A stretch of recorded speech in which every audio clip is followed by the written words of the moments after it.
Please, I am down here to appeal to us. Let us occupy these tables first. Let us occupy these tables first so that those coming later can stay at the back. The ESCO members are to occupy this table with a bag. The secretary's bag, I suppose.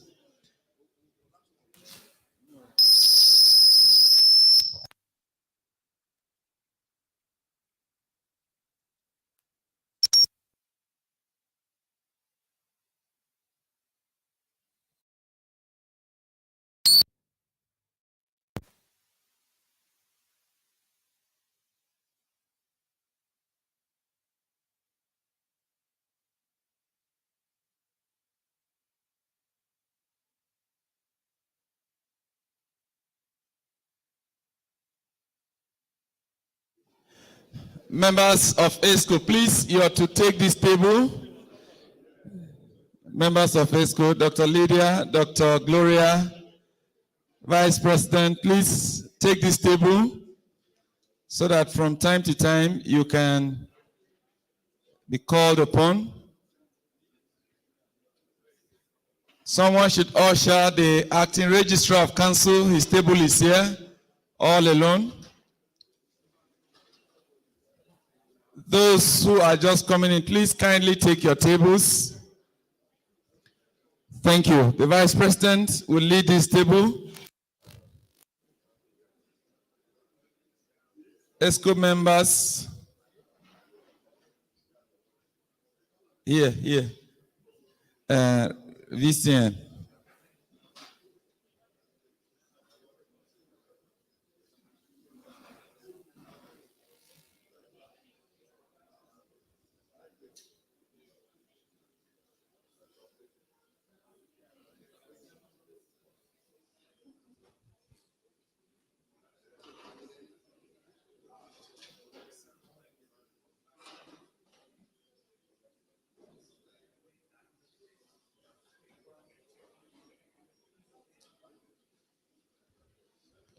Tables are having vacant seats, and when the program begins, it will not be nice for people to walk through all the way.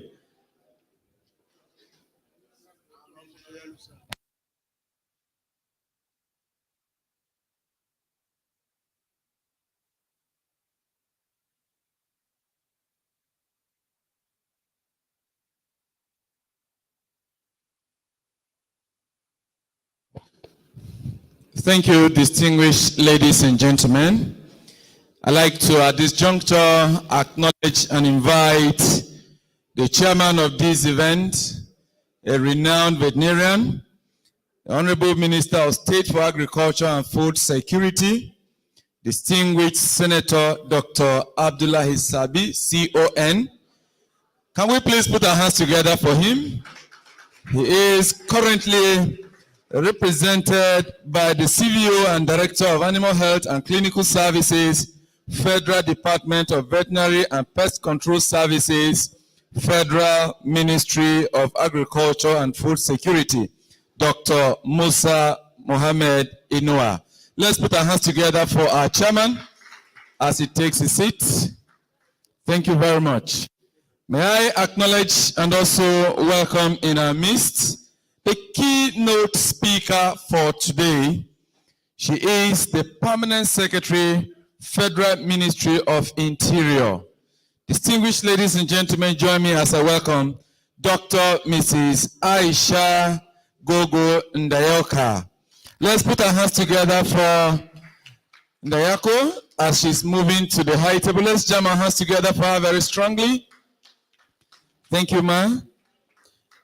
May I acknowledge and also invite to take a seat on the high table the immediate past president of the Nigerian Veterinary Medical Association, Dr. Mrs. Olutoyin Catherine Adetubero. Let's put our hands together for her. May I acknowledge and welcome one of our guest speakers, who is the Chief Veterinary Officer of Nigeria.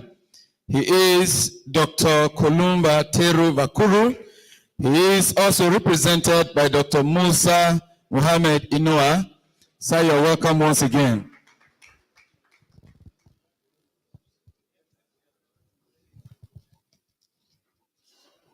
In a very special way, we'd like to acknowledge the presence of one of our guest speakers, the Executive Director of MVRI, all the way from the city of Jos. We welcome Dr. Mariam Mohammed. Let's put our hands together for her.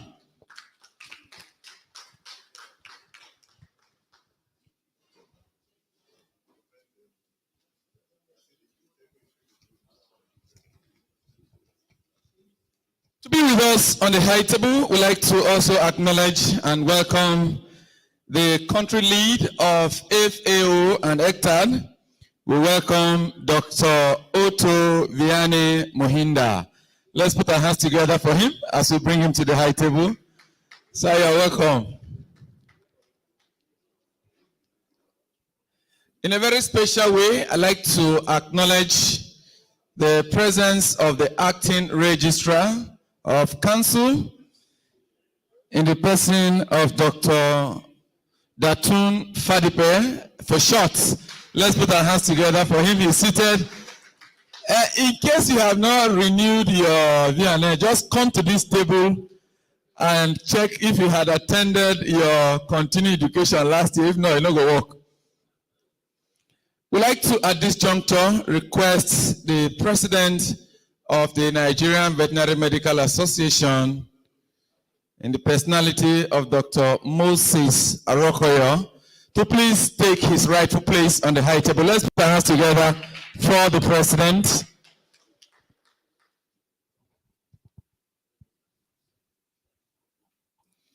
May I specially acknowledge and also welcome to join us on the high table the MD of Armor Being, in the personality of Dr. Bell Gore. Let's put our hands together for him as he moves to the high table.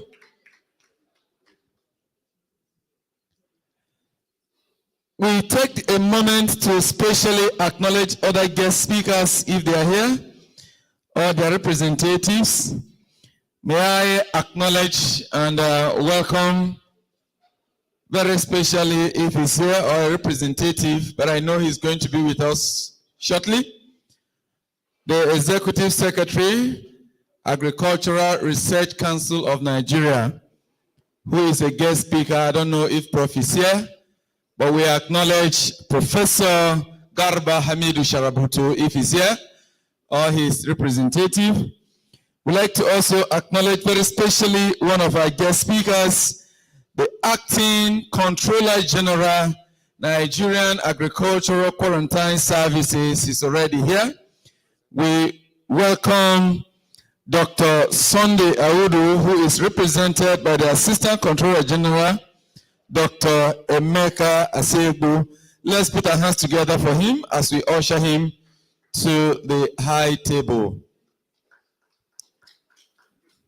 The clap is too small. This is the first person that I've introduced that is coming with rank, and you are not clapping well. More than clap. It shows that this event is a high-ranking event. We'd like to also acknowledge and welcome the president of the Veterinary Council of Nigeria. She is a guest speaker for today. We acknowledge, even as she's yet to arrive, AIG Aishatu Abubakar Bajo. Let's put our hands together for our president. Thank you very specially.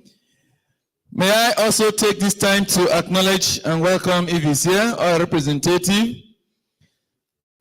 our very renowned veterinarian, the CEO of Ganrovet, Dr. Gani Enaho MNI, if he's here, or his representative.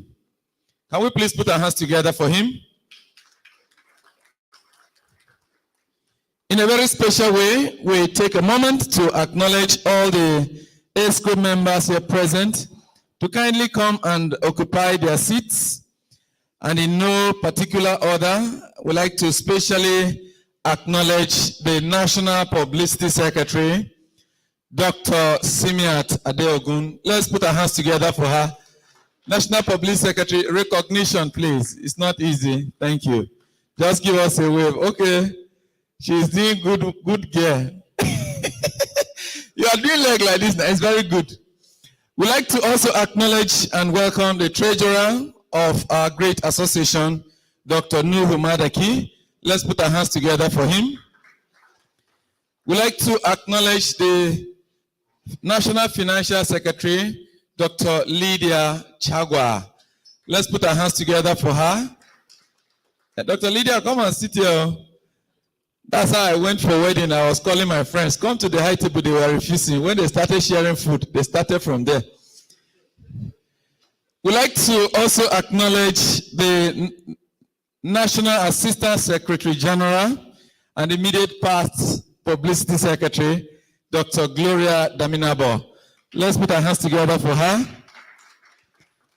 We'd like to acknowledge the Secretary General, Nigerian Veterinary Medical Association, Dr. Atta Samson Agbese.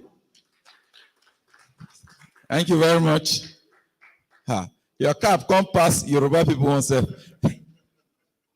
We'd like to also specially acknowledge the Vice President of NVMA. We welcome Dr. Dauda Bwala. Let's put our hands together for him. Thank you, Vice President. And we acknowledge all the presidents and secretaries of all the state chapters here present. Please, chairmen and secretaries of all state chapters, please give us a wave if you're a chairman or secretary of your state. Let's put our hands together for them. It's 17 states that are here. What about the rest? Please call them. Call them. Yes.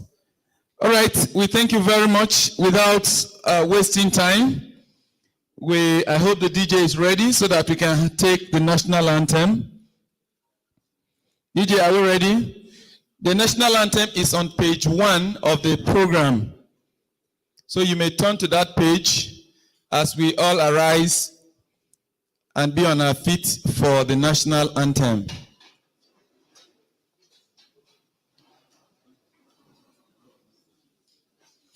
Okay, we are going to sing it together so you can look at your page so that you don't miss the line, because National Assembly, we are doing screening one time and that thing was serious.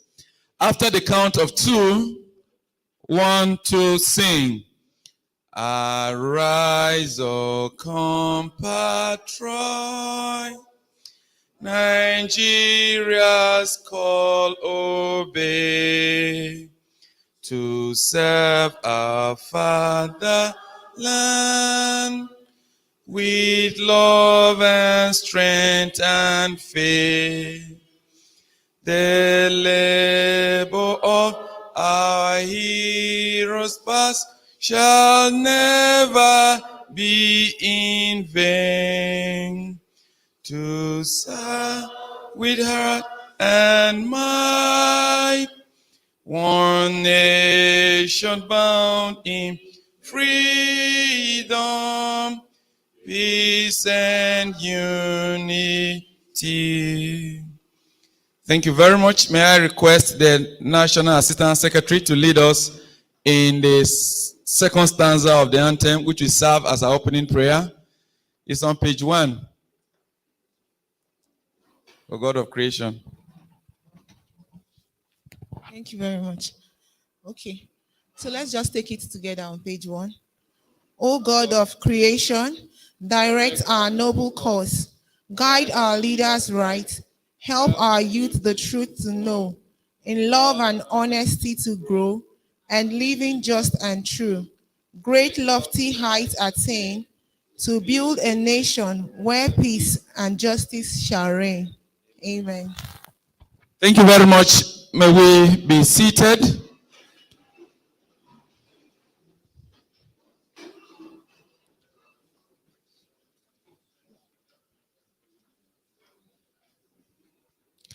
Very quickly, we like to introduce the Communique Drafting Committee.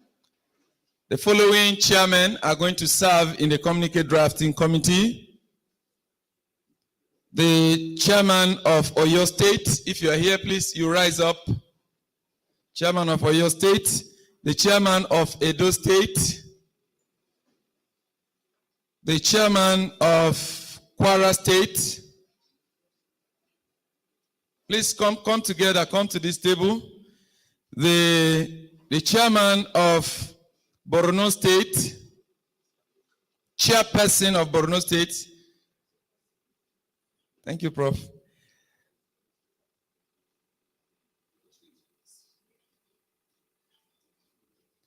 The chairman of Kaduna State. You may move over to the table of Prof. Yes. I don't know whose assessment is on her table, so you have to be careful. Thank you very much. This table is for the Communique Drafting Committee, and we hope that this committee will come up with all activities of this investiture and summit at the end of the event. May I, at this juncture, as we move to the next item, which is the investiture of the 21st president of NVMA, we are going to invite all the ESCO to please file out.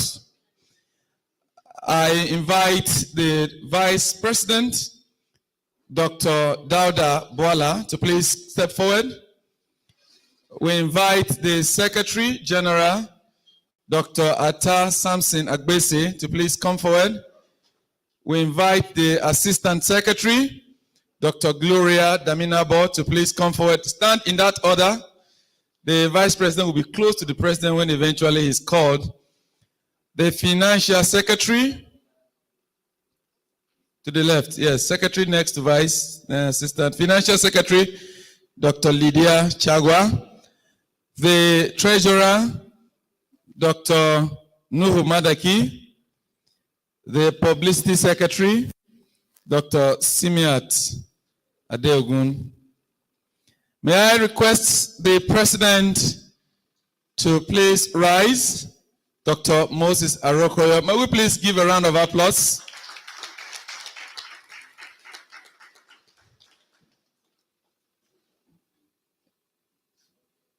It is my honor and privilege to invite the immediate past president NVMA, Dr. Mrs. Olutoyin Adetubero, to please come forward for the investiture. May we encourage the immediate past president as she's coming forward.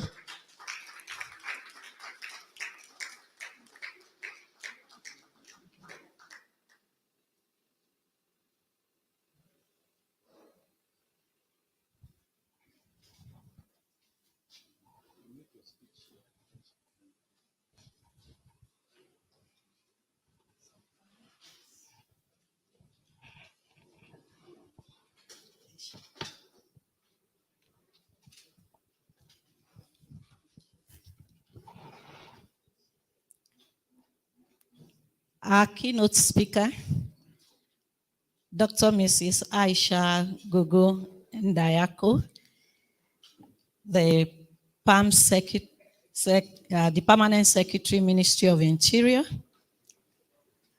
the chairman of this occasion, our own Senator, Dr. Abdullahi Ali Usabi, ably represented here by the civil in the person of Dr. Musa Inua, our director, NVRI, Dr. Mrs. Miriam, you're welcome, ma'am. The country lead, the ECTAD country lead, who is now a member of the NVMA, Dr. Otto Hiwunda, the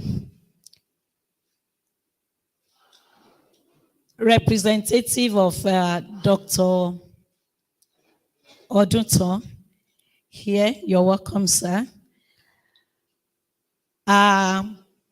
High-ranking officer, Dr. Emeka Asegu, representing the NEQS. You're welcome. We're privileged to have you all here honoring this investiture of the 21st president of the Nigerian Veterinary Medical Association. I stand here to welcome all the able and great leaders of this profession at the state levels, the chairmen and secretaries here present. Thanks for your time and thank you for what you're doing at your state chapters. We appreciate all that you're doing.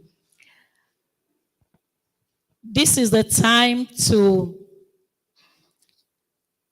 invest the honor on our president. And it's a time that as veterinarians, we are looking at how we can contribute to food security and national development. This is a very great time for us as a profession, and a lot rests on us. And our president and the ESCO members here present will be leading us in this direction for us to contribute to the Renewed Hope agenda and carry out our own function. And I do know that as veterinarians, we do not fail. We do not disappoint. And we are all out to deliberate on how best to carry out our roles so that we can have food security. And I think one of the ways we will advise this government is to tackle security. Once we are able to handle the security issue in this nation, our farmers will go back to the farm and food will be surplus, because as a nation, we are already blessed with arable land that gives good yield for humans to eat and even for our animals to be well fed as well. So once the security is handled, I think as a country, we are good to go. Food security will no longer be an issue for us because we have arable land to cultivate. And on this note, I want to ask that the president steps forward so that he will be bestowed with the insignia of the office of the president of the Nigerian Veterinary Medical Association.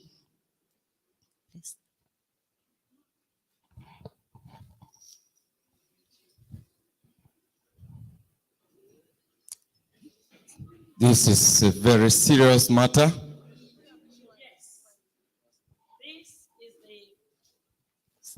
This is the staff of office of the president of the Nigerian Veterinary Medical Association.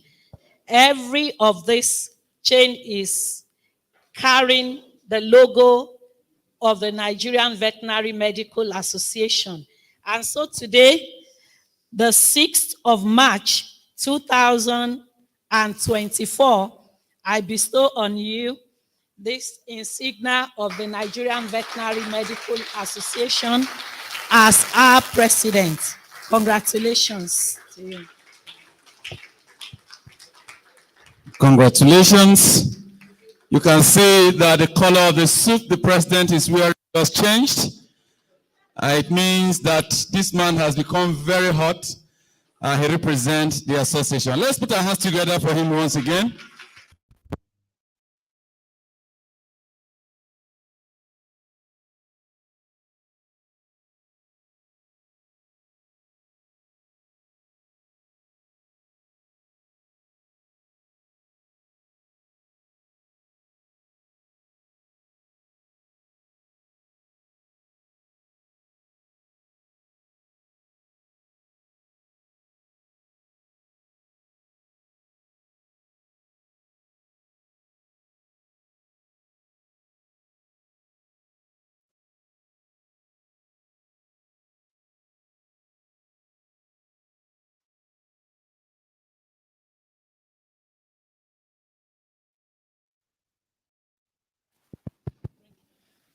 I now understand why the light went off.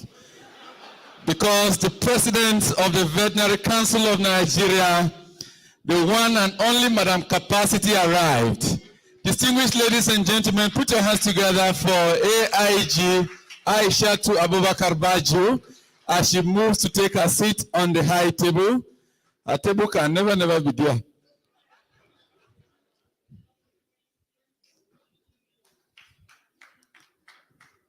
Let the applause increase. Thank you very much. Thank you very much. The president has just exchanged handshake with the MD of Amobin, the representative of FAO, the executive director of NVRI, the keynote speaker and the PS of Interior. The representative of the chairman is next, and the CVO, as well as the Nigerian quarantine. Thank you very much.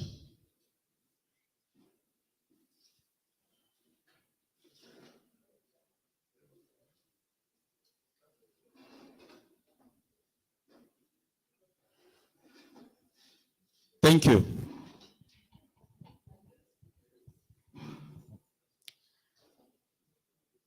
I want to read or introduce our president, Dr. Moses Arukuyo. He is currently the regional sales manager, SSA Central for Boringa Ingelem Animal Health. Before joining Boringa Ingelem Animal Health in July 2017, Moses was avian vet specialist to Maria SAS from 2013 to 2015 for Nigeria and Ghana. Avian technical and marketing vet support 2015 to 2016 for Maria SAS covering Nigeria, Ghana, and Kenya. In 2016, he became the area business manager in Maria SAS covering the Northeast Africa region, a position from which he metamorphosed to area business manager, English West Africa, following integration of Maria with Boringa Ingelem in 2017. Also became key account manager, avian portfolio, SSA in 2018. This graduate of Ahmadu Bello University started his career spanning 21 years now with Honor Rights Limited, where he quickly rose through the ranks with diligence and conscientious efforts to become a senior manager. Dr. Moses Arukoyo has made significant contributions to the poultry and livestock industry, both home and abroad. Indeed, he has helped shape vaccination approach amongst large-scale, high-value poultry farms in Nigeria and sub-Saharan Africa as a whole, in line with trending global practices. His give-back attitude has influenced significant international training opportunities for many of the Nigerian veterinarians and poultry farmers since 2014. His support for vet students has also made him a mentor to many. Moses' stint for leadership made him acquire a diploma certificate with Franklin Covey Institute in 2016, and also from the City and Guilds of London Institute 2018. He also holds an MBA from the prestigious Obafemi Awolowo University, Ile-Ife. This two-time Green Star Award winner with Sanofi, France, holds other diploma certificates in different fields of avian practice from France, Barcelona, Istanbul, and Amsterdam. He is also an alumnus of the University of Georgia, USA, and an awardee of the Distinguished Veterinarian of the Year 2022, University of Ibadan. Dr. Moses Arokoyo is both Chartered Management Consultant and Fellow of the Institute of Management Consultants, registered with the U.S. Government Patent and Trademark Office. He is a typical Nigerian, born in the north, grew up in the east, and lives in the southwest. So he speaks the 3 major Nigerian languages. Dr. Arokoyo is a 2-time General Secretary of Oyo State Nigerian Veterinary Medical Association and was also State Chairman thereafter, an eloquent public speaker known for his track record in the veterinary pharmaceutical industry. This amiable veterinarian, ever ready to support the cause of the profession, is one of the very few who holds a certificate in livestock emergency guidelines and standards. He is married with kids, he loves music, and he loves playing football. This is our president, Dr. Moses Arokoyo. Thank you. Can we please put our hands together for the president? He didn't like to play football from the beginning. Actually, it's when Ronaldo and Messi started ranking very high. So put your hands together for him. Yes. May I request the president to now deliver his speech?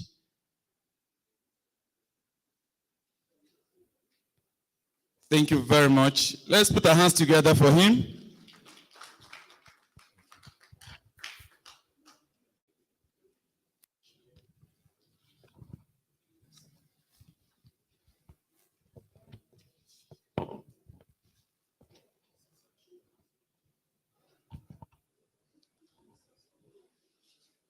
Our keynote speaker, the Permanent Secretary, Ministry of Interior. It is a great honor to have you here with us today. Your presence is not taken for granted at all. Thank you so much for being here today. Representative of the CVON and the Minister of State, who has informed us that he has an emergency call. We thank you for responding, sir, to represent and to wear 2 caps today. To the representative of Dr. Duton, the MD Amobing, thank you so much for being here, sir. FAO Lead Director, Dr. Muinda Otto, thank you so much for being here. The Executive Director of MVRI, it is no small business that you are here today. I know the depth of your sacrifice. I'm aware of your numerous movements that you chose to be here today. I can only pray that it will be a rewarding moment for you. Representing the NAQIS CG, Dr. Emeka, thank you for NAQS. Thank you for always answering the call to anything veterinary. I've met you in several meetings in the last 2 months, and I'm very, very encouraged.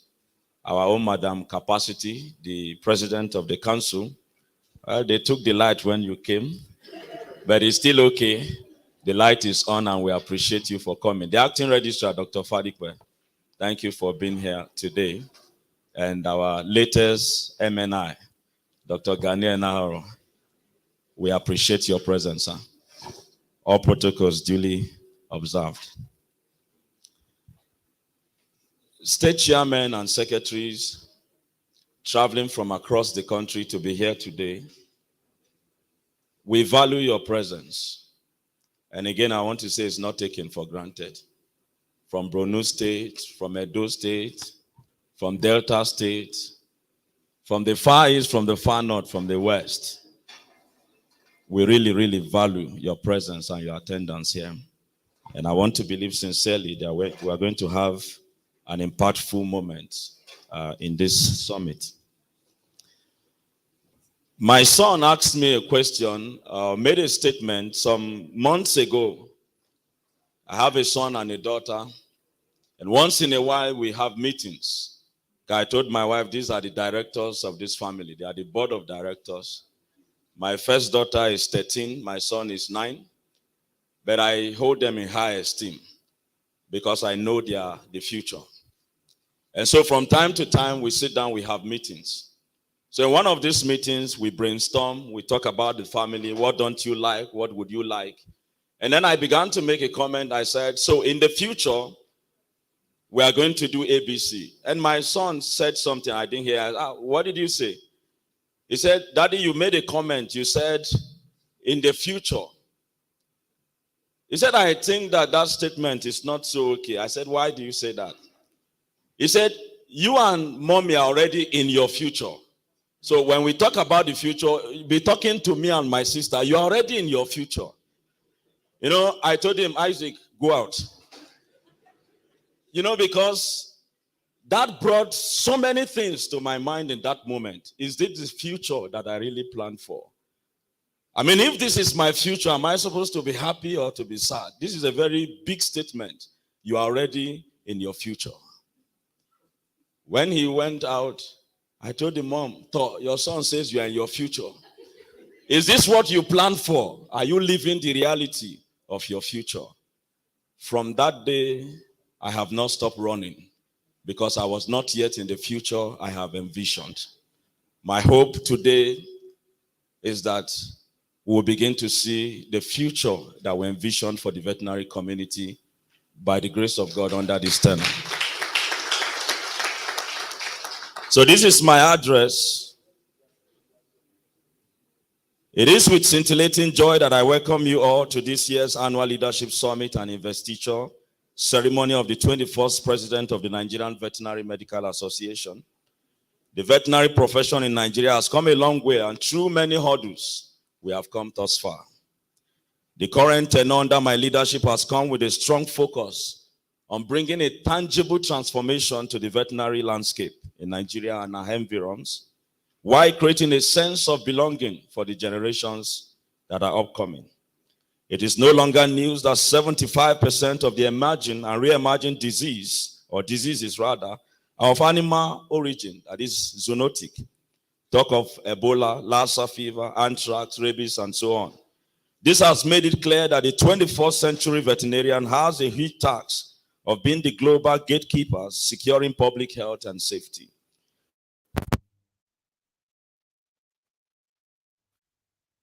% preventable.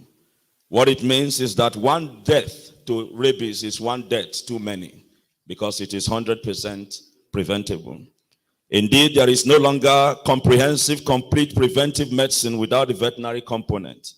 To this end, we as veterinarians must upskill and build capacity for quality service delivery. Mr. President, His Excellency Senator Ahmed Tinubu has declared a state of emergency on food security, and with over 400 million livestock directly or indirectly under our care, this is a clarion call to arise and recall the oath that we swore at our graduation. And with a sense of urgency, we must be in tandem with this call in all areas of our expertise at all levels, public and private. I want to use this opportunity to call on the federal government to empower the veterinarians in the country as partners in national development.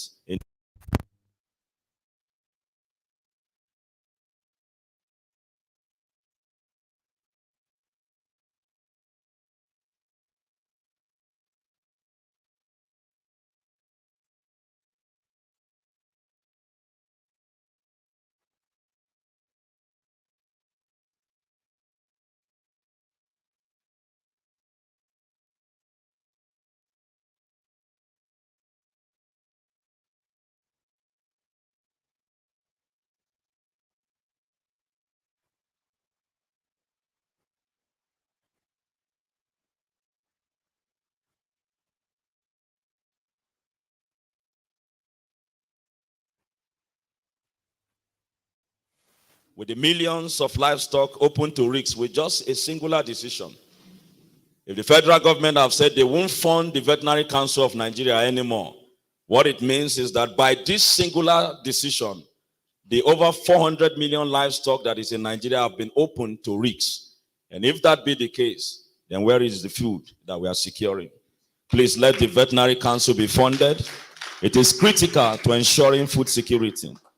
The Nigerian Veterinary Medical Association is ready to partner in mass vaccination campaign with the federal government against economic killer diseases like foot and mouth rot, PPR, CBPP, anthrax, Newcastle disease, and the likes. Also, we can partner in providing biosecurity training for farmers. An example is the biggest pig farm in Lagos, Okearo. There are about 1 million pigs in that one settlement. And every year, almost, there's an outbreak of African swine fever. We can train the farmers in biosecurity. This can help to reduce the near every year outbreak. The MVMA is ready to partner in this regard. Employing veterinarians in the 774 local government areas, we also assist. How? There will be early warning of disease, intervention, and reporting. We cannot overemphasize this as the world is still recovering from the COVID-19 pandemic.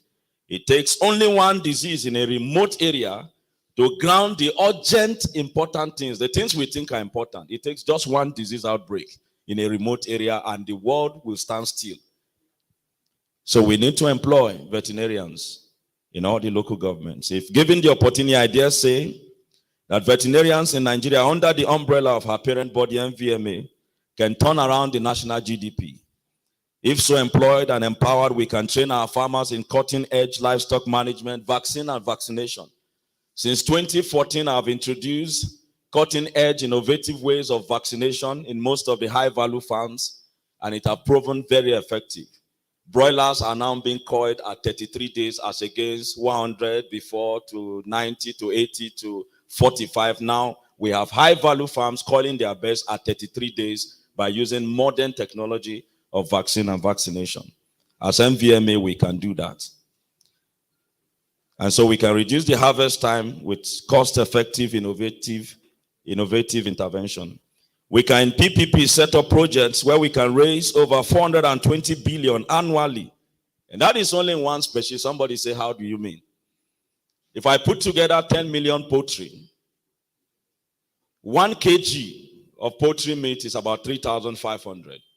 And at 33 days, we could call the poultry at 7 kg. At 2 kg at 7,000. If you multiply that, 10 million birds, multiply it by 7,000. And if we run 6 cycles in a year, I'm not being over ambitious. Just run 6 cycles of 10 million broilers and put it to the Naira and Kobo, 77,000 rather, for 2 kg. And just run 6 cycles of broiler. And let's use innovative vaccine and vaccination to do that. I will put on the table 420 billion for the government. And the question you will ask is this: how much is the budget of Nigeria? 27.3 trillion. Roll over 420 billion maybe in 5 years. So we start to get there. What it means is that we can contribute, we can change the picture of the national GDP of Nigeria. If the government will partner with MVMA, we have the skill. We don't need to borrow it from outside. We have what it takes to put that figure on the table. And this is not rhetorics. It's very practical. The MD of Amo Bing is here seated. He will bear me witness. 7,000 at 2 kg at 33 days. Roll it 6 cycles, do the maths. It's 420 billion. Just like that. We need partnership with the federal government. In conclusion, and that is just one species, poultry alone. So if you do that in dairy, you do that in beef, who says that veterinarians cannot begin to support, maybe not to be ambitious, 2/3 of the budget of this country? In conclusion, I thank our benefactors who have been supporting us in the past and up to the present. Blue Blood, who supported us, Turner Right, Amo here seated, Adamo, Agricare, and the likes, who have supported us through the years. FAO, tirelessly, always been there for us. We thank you. I want to thank you for all you do. I want to appreciate the NEC, my able teammates. Thank you for the sacrifice to lead. Our tireless elders. Dr. Naro is here. He has been here. He has been president before me. Dr. Ado, please rise for recognition. Thank you. You have also been here before me. Men and women who have given their best. Nobody is being paid salary for this job.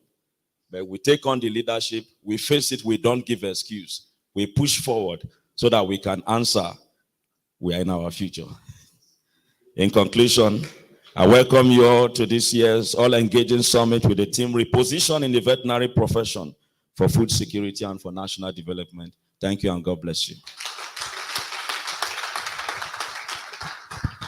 Thank you very much. All the ESCO members, as the president return, so shall you also back to your tables. Let's put our hands together for them.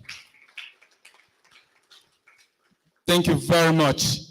You know, more dignitaries came in. The president came in. I couldn't have delayed her acknowledgement, and I'm sure you know why. And more other persons also came after she arrived and when the investiture was going on. I'd like to specially acknowledge Dr. Gani Enahoro, MNI, who is a member of the Veterinary Council of Nigeria and the MD of Genro Vet. I want to also specially acknowledge Dr. Ado Ibrahim Shehu, the former president acting of NVMA. Let's put our hands together for him. Since I started attending NVMA activities, I have not attended any that he did not attend. Okay, you're trying. Put your hands together for him. We'd like to also specially acknowledge this Maoga has been coming in and going out very quickly, but I think he needs to be acknowledged very specially. He is the member of Veterinary Council of Nigeria, Dr. Femi Kayode. He has been here. Anytime I want to introduce him, he has gone to fix one problem. But okay, he's inside now, so please give us a wave now. Let's put our hands together for him. I call him the fastest fingers. Before you know.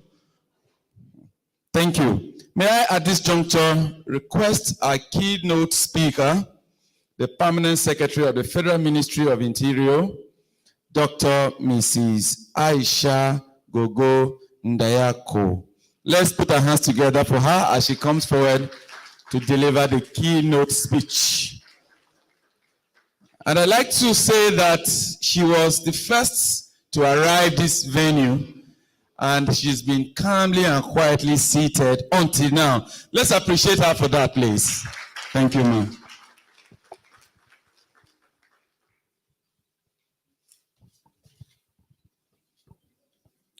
The chairman of the occasion, Honorable Minister of State, Federal Ministry of Agriculture and Food Security, Senator Dr. Aliu Sabi Abdullahi, represented by the CVON, Dr. Musa Inua, the Chief Veterinary Officer of Nigeria, Director, Department of Veterinary and Pest Control Services, Federal Ministry of Agriculture and Food Security, Dr. Vakuru, represented by Dr. Musa Inua. He's wearing two caps today. The President of Veterinary Council of Nigeria, our own AIG, Dr. Aisha Abubakar Baju, Executive Secretary, Agric Research Council of Nigeria, Professor Shaributu, Executive Director, NVRI, Dr. Maria Mohammed. She was also very punctual. Acting Comptroller General, NAQS, Dr. Audu, represented by DCG, Dr.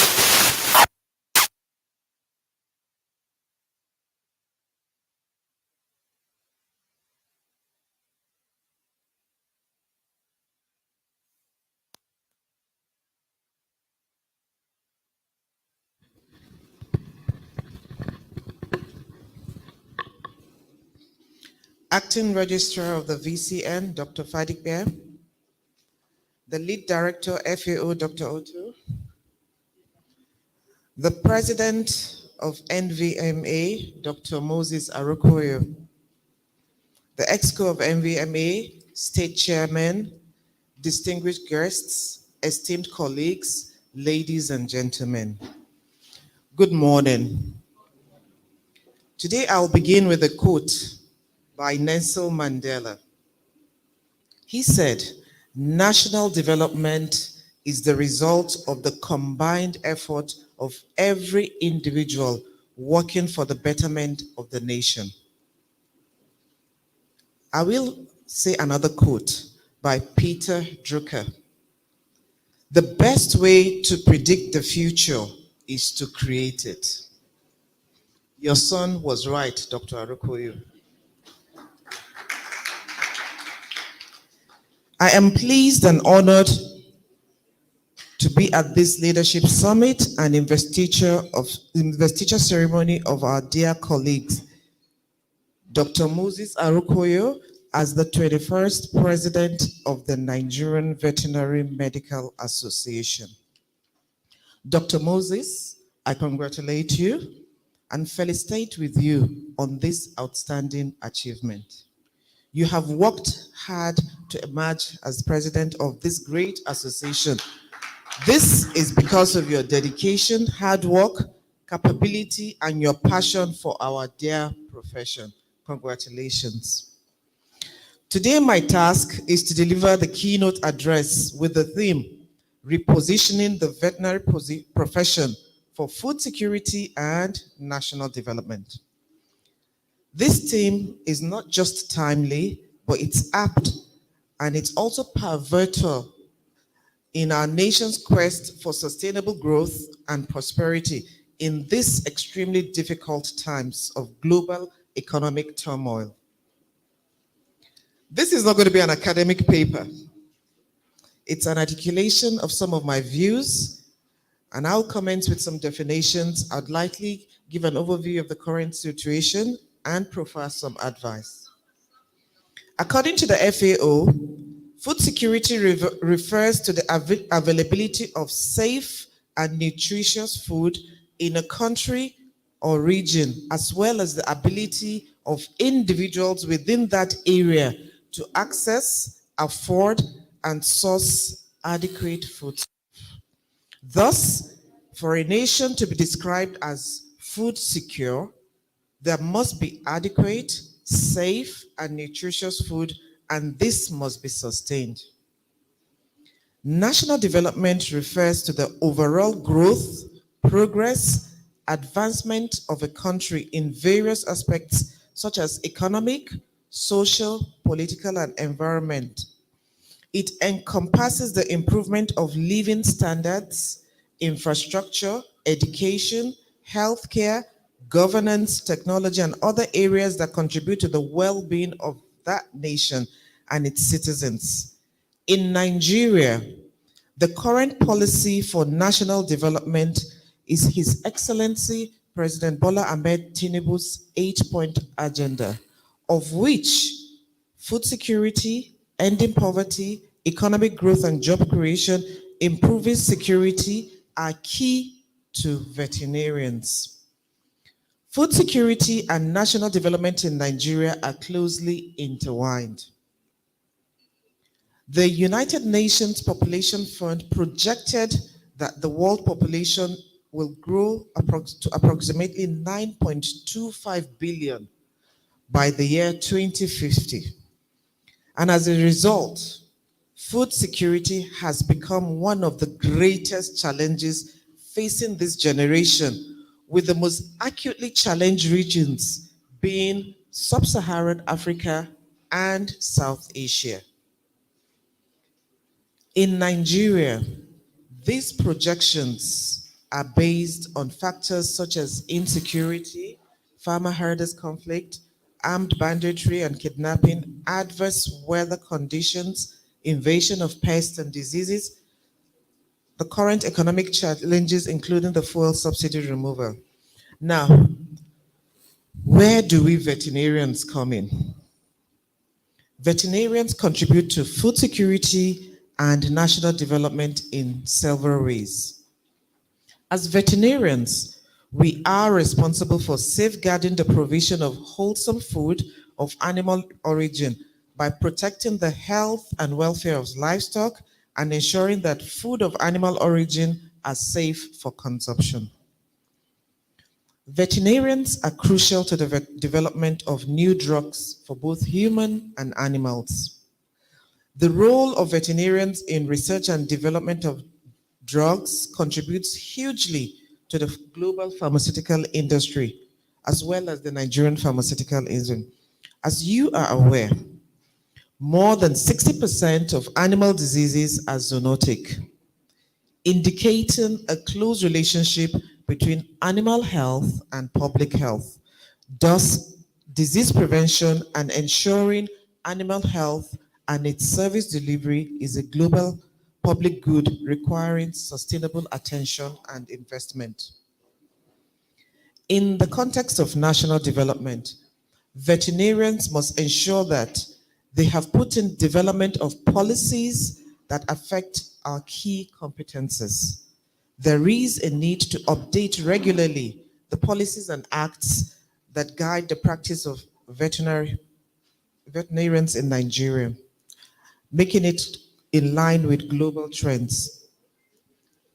The One Health Development Initiative, veterinarians work for the direct benefit of health and welfare of all animals, both for the betterment of the animals, protect species diversity, ecosystem of health, and we promote human-animal bond.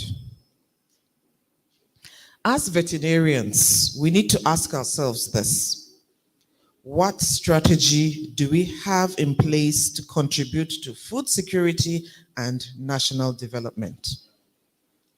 Are we harnessing global advances in technology? Are we providing solutions to our clients? Do we have platforms to disseminate information in both the print and electronic media? Do we regularly engage with our communities? Are we involved in politics in all tiers of government? As veterinarians, we must imbibe the following attributes to position ourselves as change drivers for food security and national development. We must convert challenges to opportunities. The current economic situation provides ample opportunity to deploy new solutions, such as offering remote or contactless veterinary services utilizing technology. We must continue learning, lifelong learning and growth. Research, and we must continue in the field of research, seek new knowledge and skills, and with advances in telecommunications, learning is not limited to classrooms. Virtual learning is available and accessible with a lot of courses from globally reputable institutions. Thus, you can enhance your skills in artificial insemination, disease surveillance, prevention and control, nanomedicine, use of artificial intelligence, or anything. All is available at your hand using an input device. We must be creative and innovative. We can explore economically profitable businesses such as apiculture. Apiculture is an industry that we have not fully explored, and bees are useful not just for their honey, but so many other projects. We must deepen collaboration and communication with other professions, such as environmental scientists, public health experts, and policy makers. As veterinarians, you must be resilient and adaptable. You have to have the courage to take risks and not limit ourselves to the basic roles of veterinarians. In conclusion, the veterinary profession plays a vital role in the Nigerian food security and natural development ecosystem. Our training in comparative anatomy, physiology, medicine, and animal management systems is unique, and it opens up many career pathways. We must ensure that we play our roles to harness the potentials of this profession. Dr. Arokwe, I charge you and my esteemed colleagues to tell Nigerians that investing in veterinary profession is investing in a healthier, food sufficient, and more prosperous future of our nation. Thank you and God bless.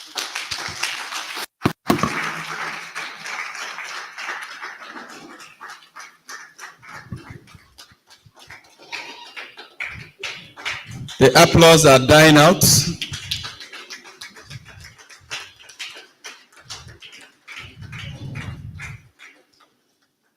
Thank you very much.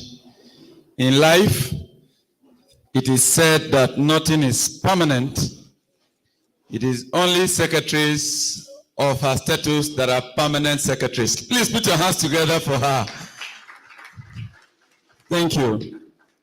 We now move on to take goodwill messages at the opening ceremony. And the first that we have is that coming from the Food and Agricultural Organization. And may I request Dr. Otto Vianney Muhinda to please deliver that very important goodwill message. Anytime he's coming to speak, I'll be looking at my height and his own, and it's very difficult for me to request for his suit. Oga, do something about it. Put your hands together for him.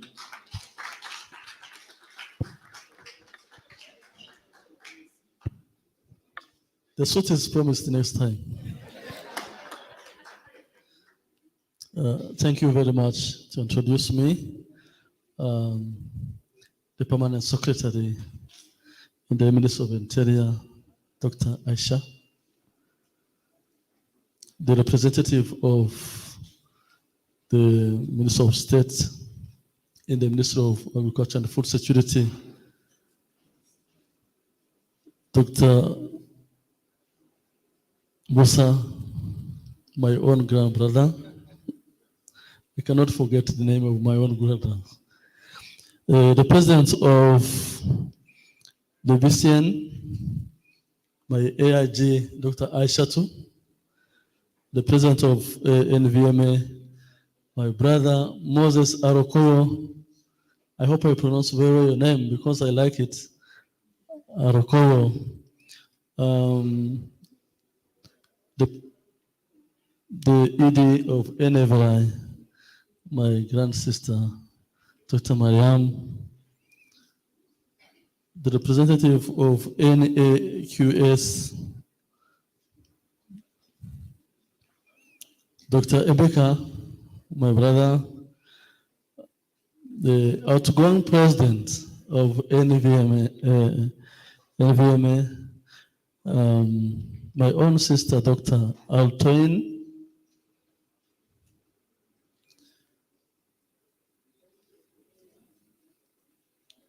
distinguished guests. I cannot invite everyone. We are within vets, so at the end, we are all colleagues. I'm pleased to be here. I'm here not representing FAO, although I'm the country team lead. I'm here as a full member, as the president said today. I'm here a full member on AVMA FCT chapter.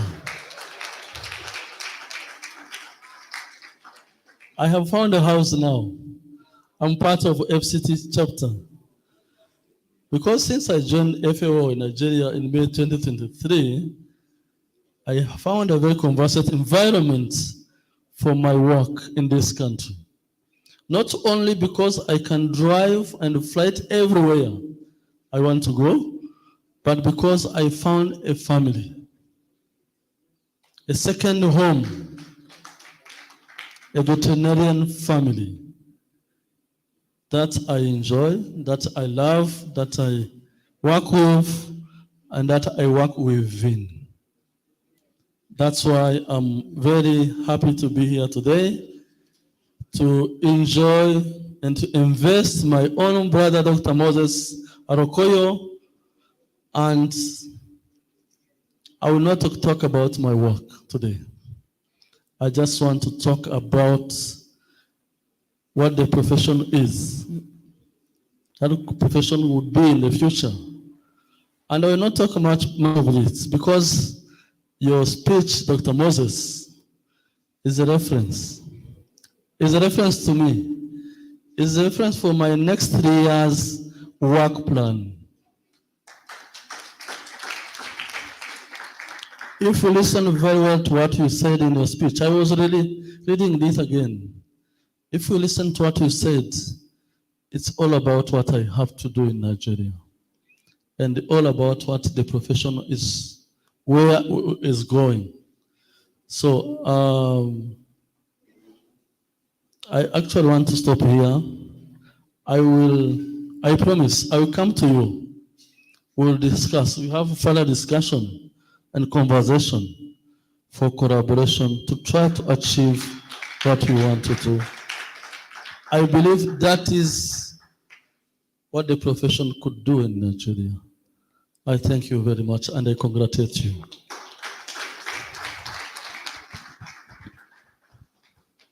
Thank you very much. I am trying to check how the high table is and reason with the president.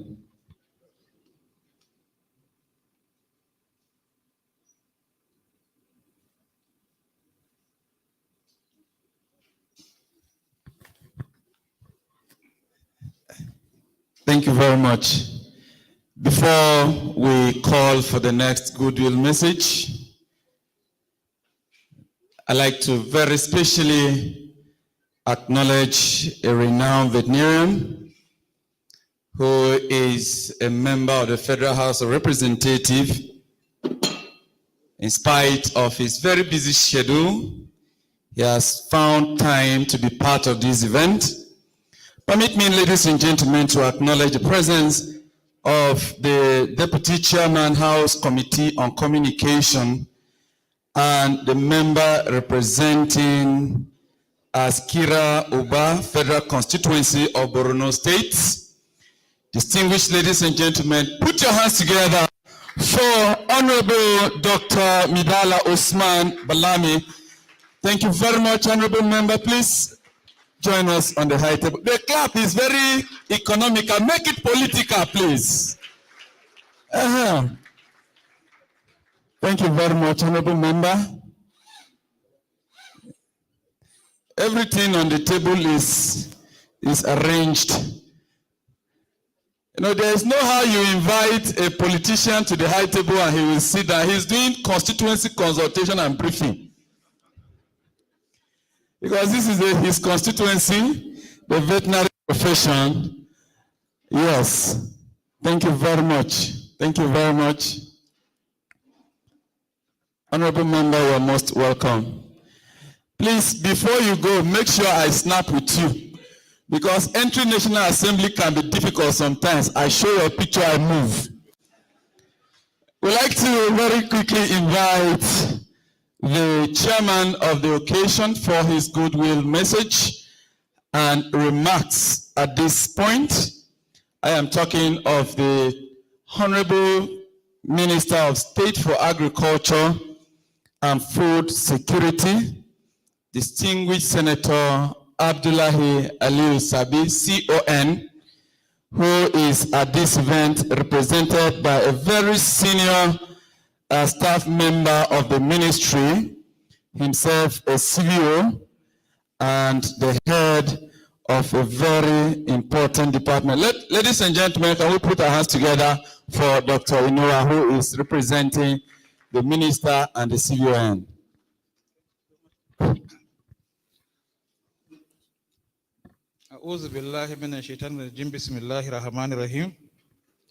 Our keynote speaker and permanent secretary, Federal Minister of Internal Affairs, Dr. Aisha Gogo Ndayako, our senior colleague, our President of the Veterinary Council of Nigeria, AIG Aisha Baju, CON MNI.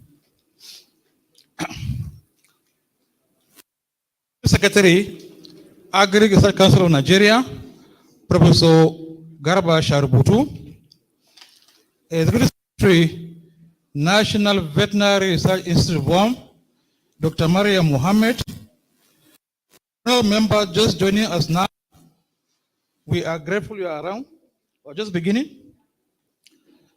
Dr. General, Nigeria Agricultural Quarter Services, represented by the head of Animal Division, Dr. Emeka Asegbu, State Chairman and Secretaries of MVMA, members of the profession, members of the press, good morning. I'm wearing 2 caps today. I have come specifically to represent my Chief Veterinary Officer, Dr. Columbus Bakuru, who for some very important reasons has a meeting with management and he must attend. It's never intentional. It is for the good of the profession that he attends that meeting. The whole Minister of State would have wished to be here, but he too has to be in that meeting. Otherwise, it's never in his character. Just last week, we had a meeting at Safe Consult at Apple. Some of us were there. You can see the love of the profession in him.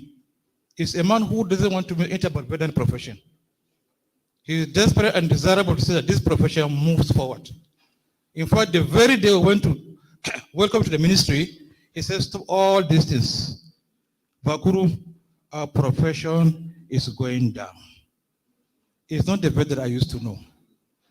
Go and look for money anywhere and call for stakeholders meeting. That was the directive.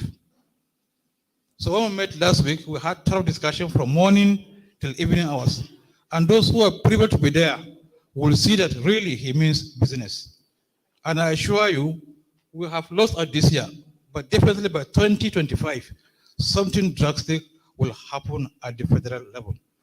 That you can take from me. The issue of funding raised by the MVM president on VCN, everything is on course. Perhaps when the president comes to speak, she may throw more light. It's an omission that was done and it will be corrected. So it's a matter of time. Let's be patient with government. The African swine fever issue at Lagos, and we're hearing some bad news from Niger, our neighbors, on avian influenza. Something is being done. And God willing, we'll do something. Even last week, our team were in Lagos for the outbreak of anthrax. There was one, and now we're going for the second time. So something is being done, God willing. I want to welcome all of us here. Let's be attentive. Let's talk. Let's contribute meaningfully. Before I forget, the issue of employing young vets is something that is dear to our hearts. We have been thinking about it for over a year or two. But I believe, God willing, something will be done. We have gotten a good word from the presidency about this issue. But we are still pushing, and by the time it matures, everybody will know. But we are disturbed. Over 10,000, 12,000 veterinarians in the country that are currently on their own. It's not a good picture. Meanwhile, there are work to be done. So please bear with government. It will come very, very soon. So on this note, I don't waste so much time. We've spoken so much. We have more things to discuss. So please, I thank you so much. And you're most welcome to Abuja. Thank you. Let's put our hands together for the Honorable Minister and Chairman. Just before we invite the next person to give a goodwill, I'd like to announce to us that the chairman of the Communique Drafting Committee is the chairperson of Borno State, and the secretary is also being appointed.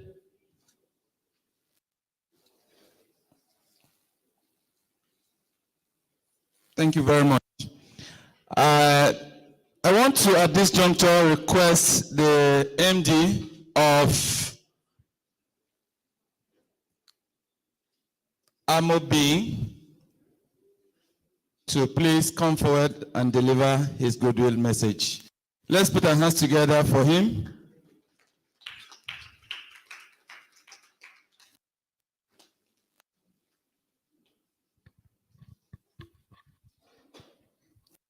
Thank you. Good day, distinguished colleagues. Please permit me to stand on existing protocol. If I start calling the names of the people I know on the high table and I leave some people out, I might be running foul of protocol. So, and also to make this very fast, I'll stand on existing protocols. I'm here representing myself because I'm a vet, and then representing most especially Dr. Ayola Oduto. The speech by the president of MVMA touched me because what we have been trying to do in AMO Group all this while is what he touched on. He has mentioned the potential that exists in this country for livestock production, especially poultry. In our group, that is a mandate that we have given ourselves for over a decade now, to ensure that we are able to produce enough protein in this country to be able to feed our teeming population and indeed be able to export. This we are doing by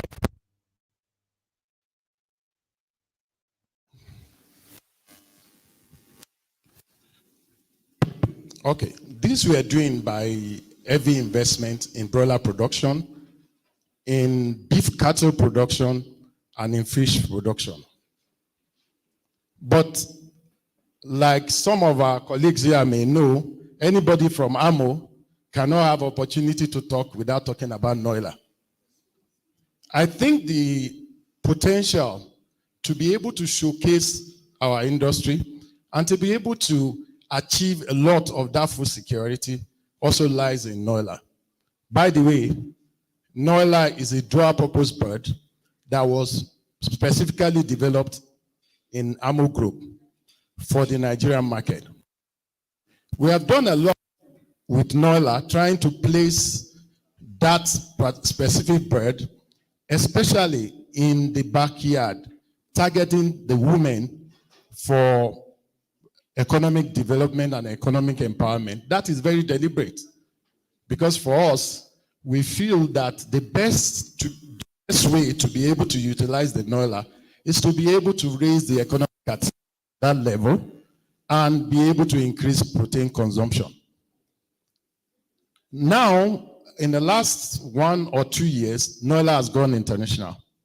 We now export Noila to a couple of African countries, and we are getting a lot of inquiries from other countries that we have not reached across Africa to bring Noila in, because in all parameters, compared with similar birds, there are about 3 or 4 breeds of birds that are similar to Noila all across the world.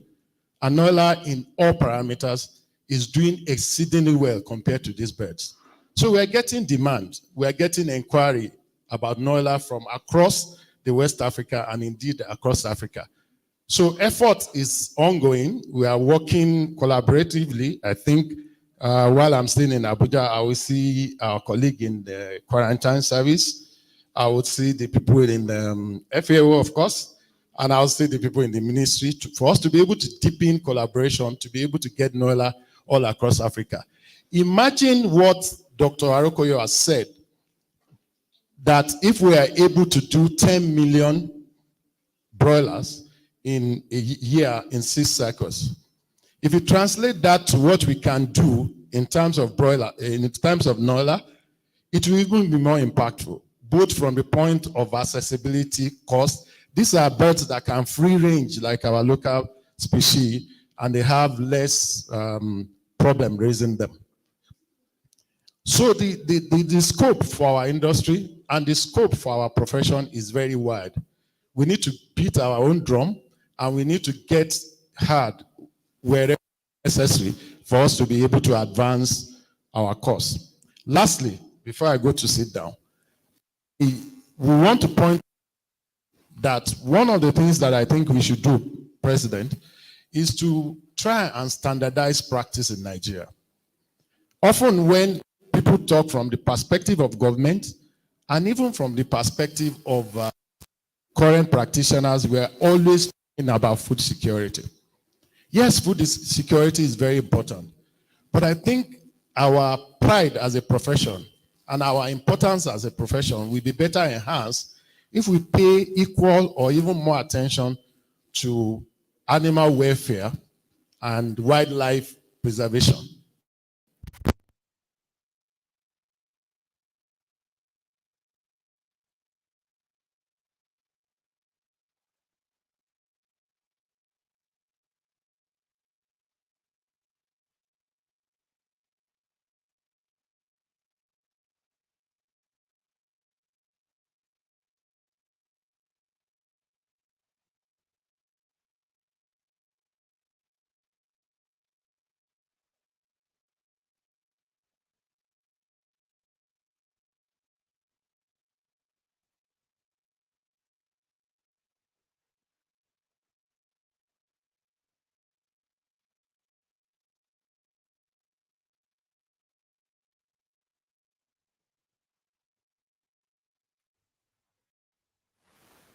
Poetry, gigs, we will have importance in the society as regards the importance that the society places on companion animals and the wildlife.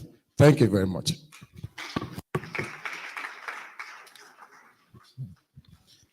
Can we please put our hands together once again? Thank you very much, sir.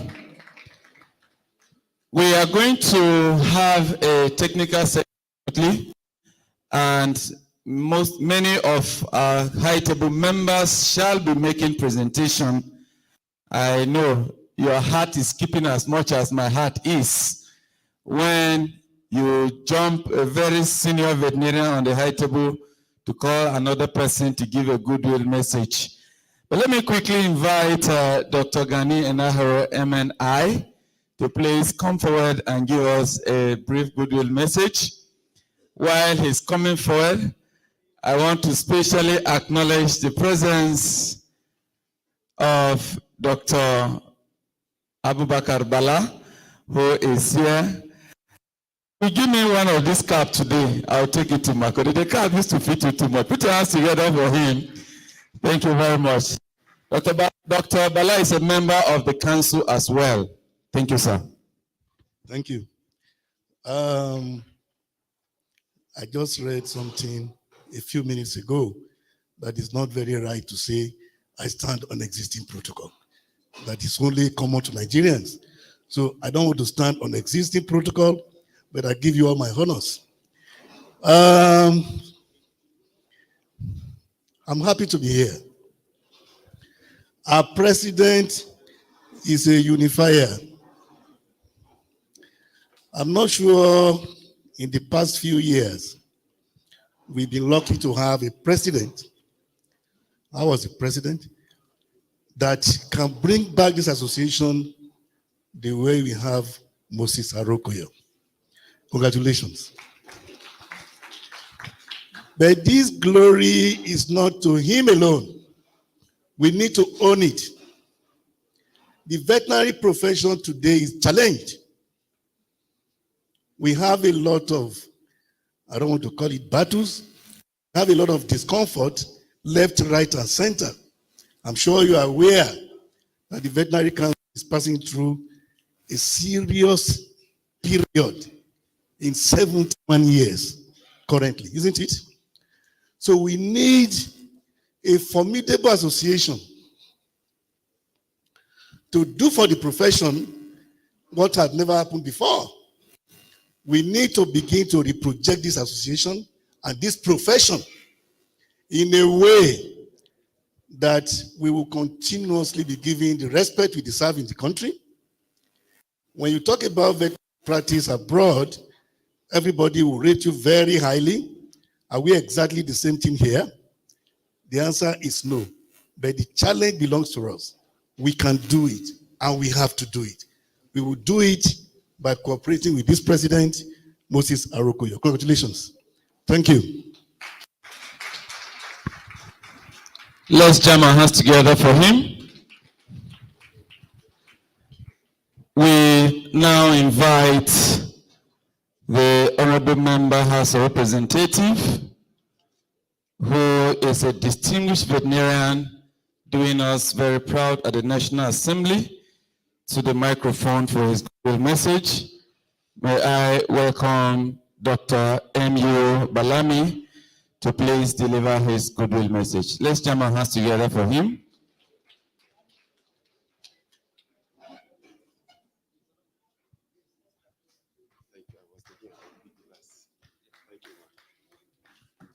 Okay. Thank you so much. Thank you.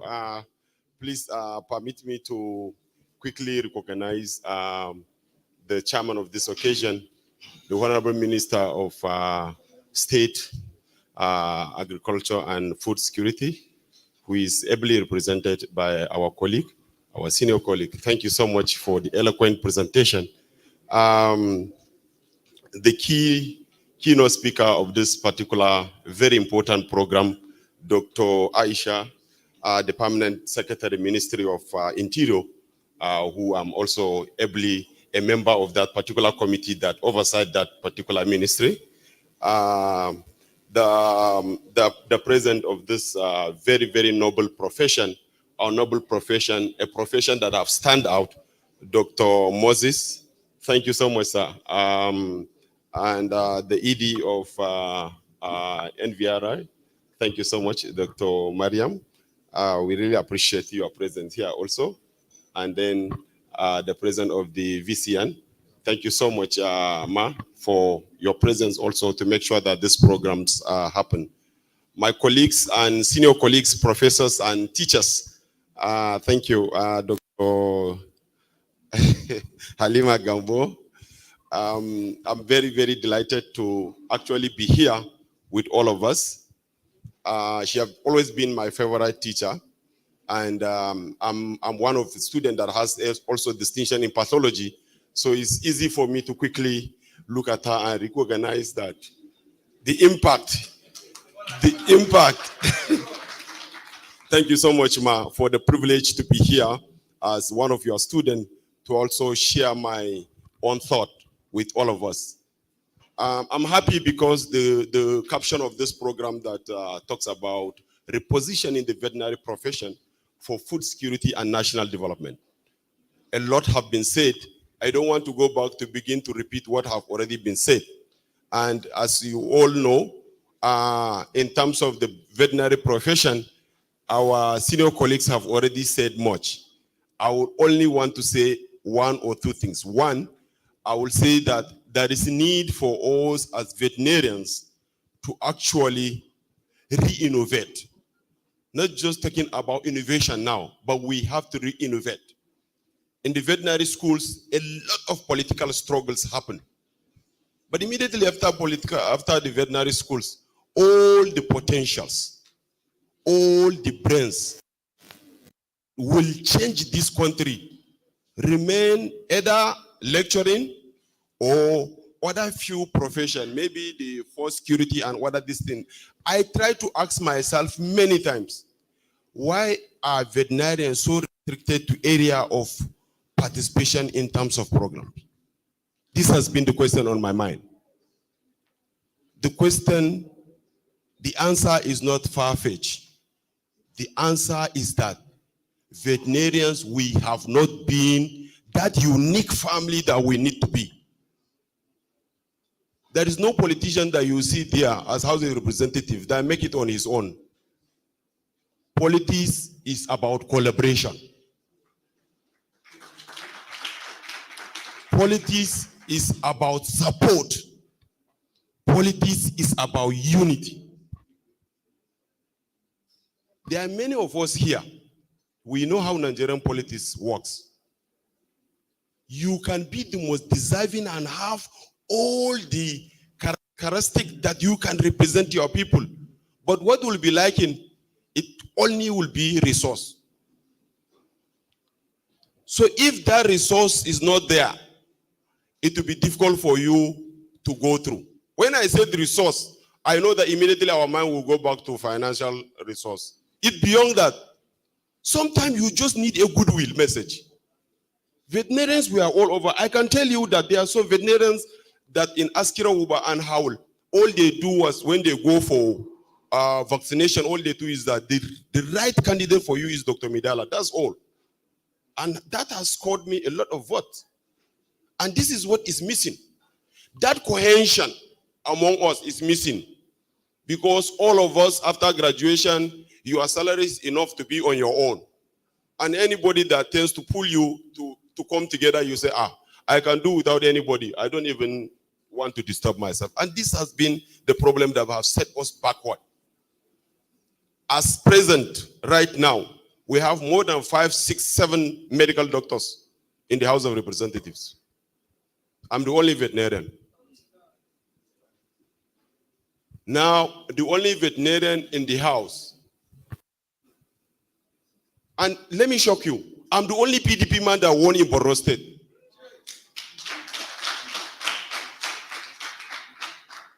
You need to really look at it, that what really worked well for this person to be able to stand out. What worked well is because I'm a veterinarian. That's all.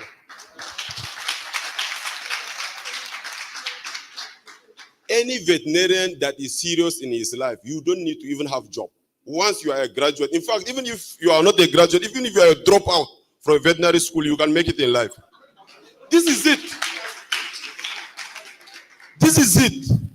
Veterinary school is made in a way to prepare you physically, mentally, socially, and otherwise. Take me to a desert where there is no water. I will make sure that I will bring water in desert. This is the reality. I want to challenge us today that we need to be our brother's keepers.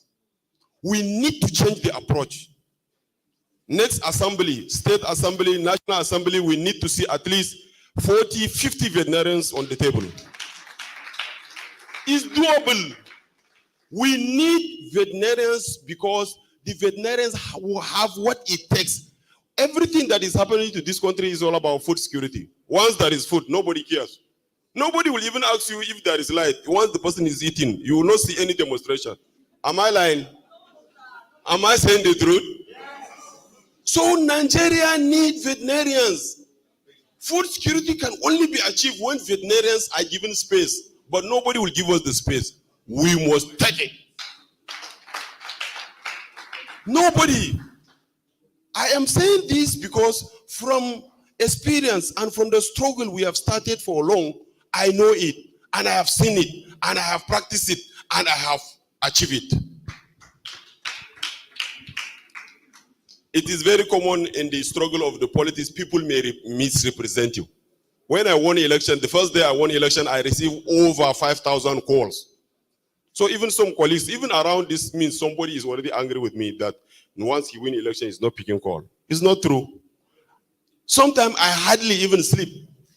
So we must find a channel to communicate very well and stop making assumptions. It's not everyone that goes into power that gets intoxicated. It is not me. I live a real life because I know I live a temporary life. I may leave this world today or now. I hold myself accountable before other people hold me accountable. I am not desperate.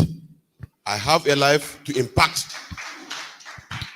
That opportunity and privilege that God gave me is not that because I'm better than anyone, but God so wished and destined in my life to be a representation for the people of Askira-Uba Hawul Federal Constituency. And this is exactly what I have been doing. For some of you that followed my track, you discover in my 8th month in the National Assembly, if you put all that I have done, you will see that we have at least achieved a milestone that you will be proud of.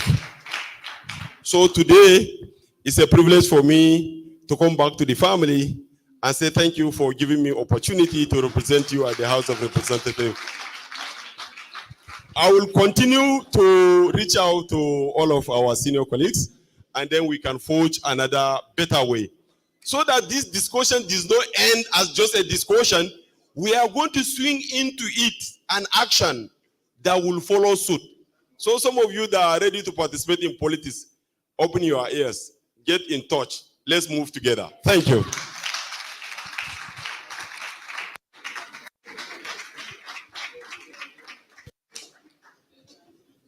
Thank you very much, Honorable Member, for that wonderful insight. You know, because you have a member of the National Assembly, and since the return of democracy, the Constitution has been amended. So, according to the 1999 Constitution as amended by the President of NVMA, we are going to take a minute or two goodwill from NVRI and then the VCN will wrap it up for us to move into the technical session. It is on this note that I request the Executive Director of NVRI to please come to the microphone for a goodwill message. Let's put our hands together for her.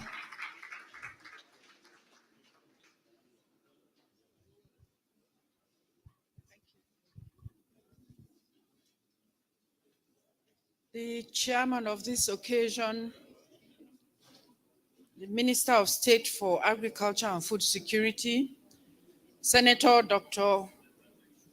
Aliyu Abdullah Isabi, ably represented by Dr. Inua, the Permanent Secretary, Ministry of Interior, and our keynote speaker, the President of the Veterinary Council of Nigeria, the President of the Nigerian Veterinary Medical Association, all my very good friends. So I need to call you specifically, even though you're not in your post as FAO, but FAO ECTAD representative in Nigeria. My very good brother, Dr. Ganu Enahoro, our honorable representative, whose speech I cannot match because I am not a politician, state chairman of NVMA from across the country, honorable colleagues, distinguished ladies and gentlemen. Mine is a goodwill message to NVMA, and I'd like to start by congratulating the National Executive Committee led by Dr. Moses Arokoyo. Congratulations once again for leading our association. I bring you a goodwill from NVRI and to let you know that we will continue to support NVMA in whatever capacity you need NVRI to support. We are here. This association belongs to all of us, and as has been said by our honorable member, we need to support one another to move this profession forward. Someone mentioned something about the veterinary profession going down. I think it's not going down. It's the fact that we are too modest to blow our trumpets. Very often we're quiet, and so people do not rate our contributions. So just to say that on behalf of NVRI, we congratulate you and we wish you well. Thank you very much. This goodwill message is also very important because as we move to the plateau for the Congress, you know what that means. And we are now going to be quiz. We'll just be eating it, Abby. All right. May I invite number one and the President of the Veterinary Council of Nigeria, a woman who has energy, the woman who is creative and innovative, the woman called Madam Capacity, AIG Aishatu Abubakar Baju. Let's put our hands together for her very loudly, please. Thank you very much, MC. We didn't want a goodwill message from the council. President of council presenting paper is in her capacity as a resource person.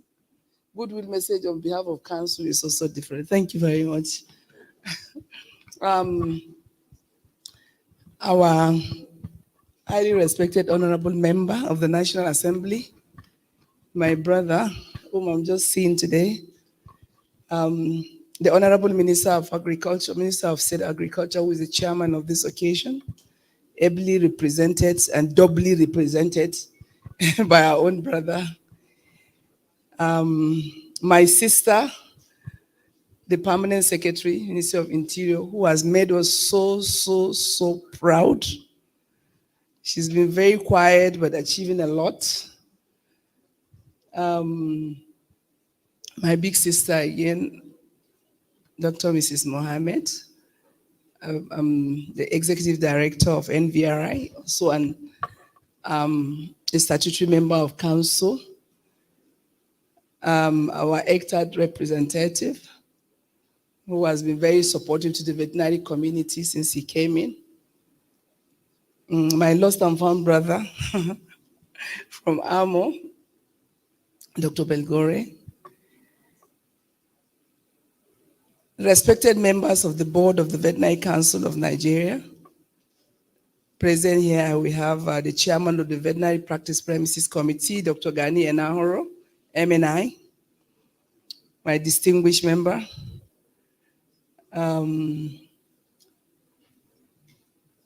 Dr.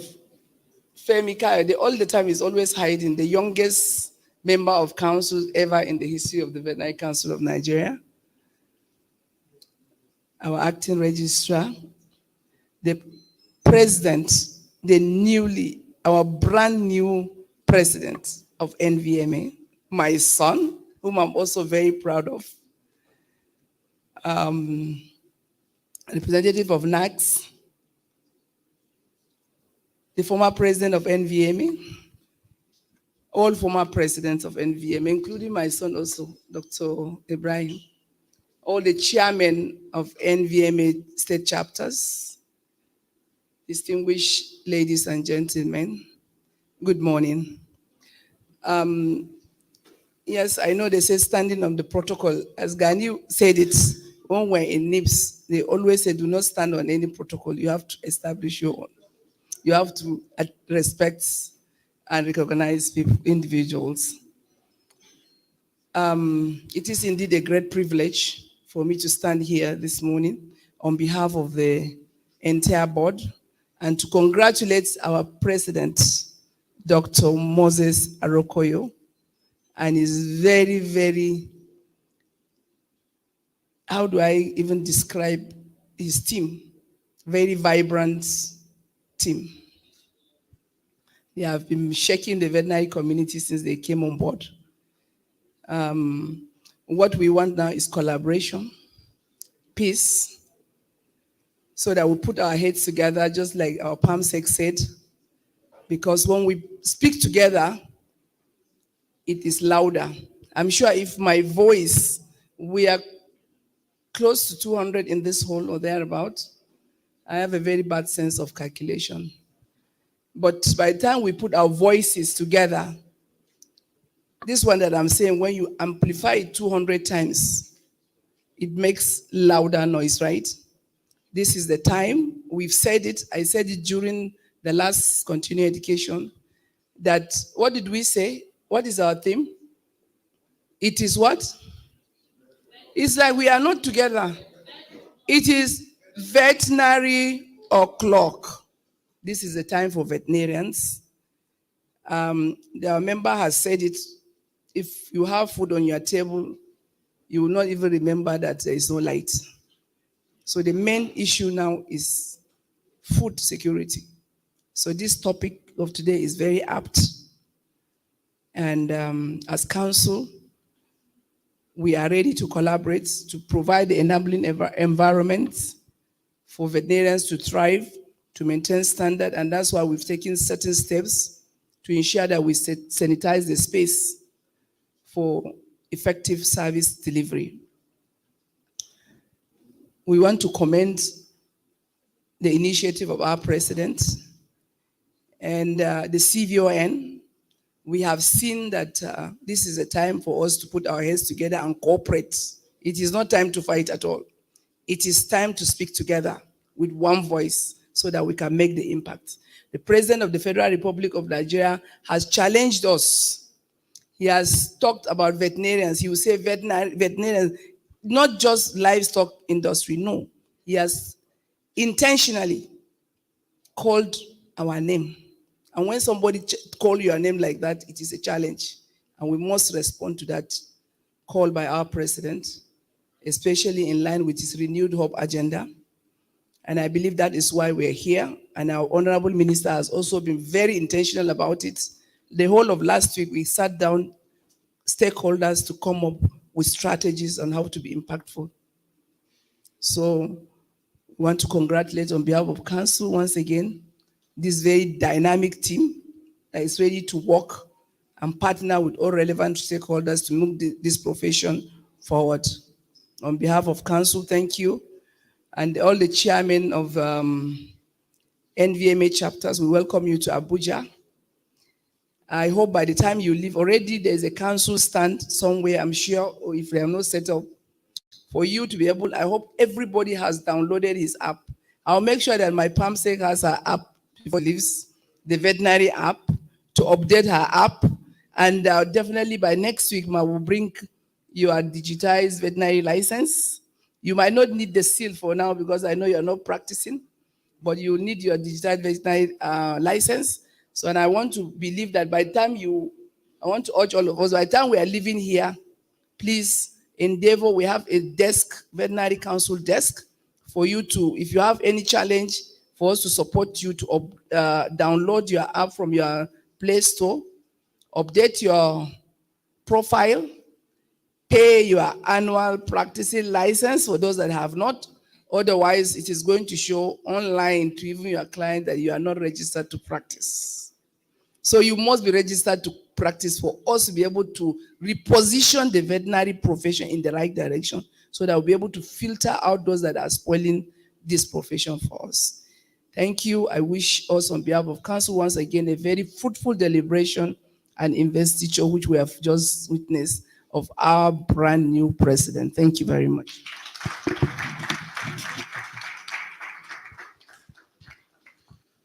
Thank you very much, Madam President.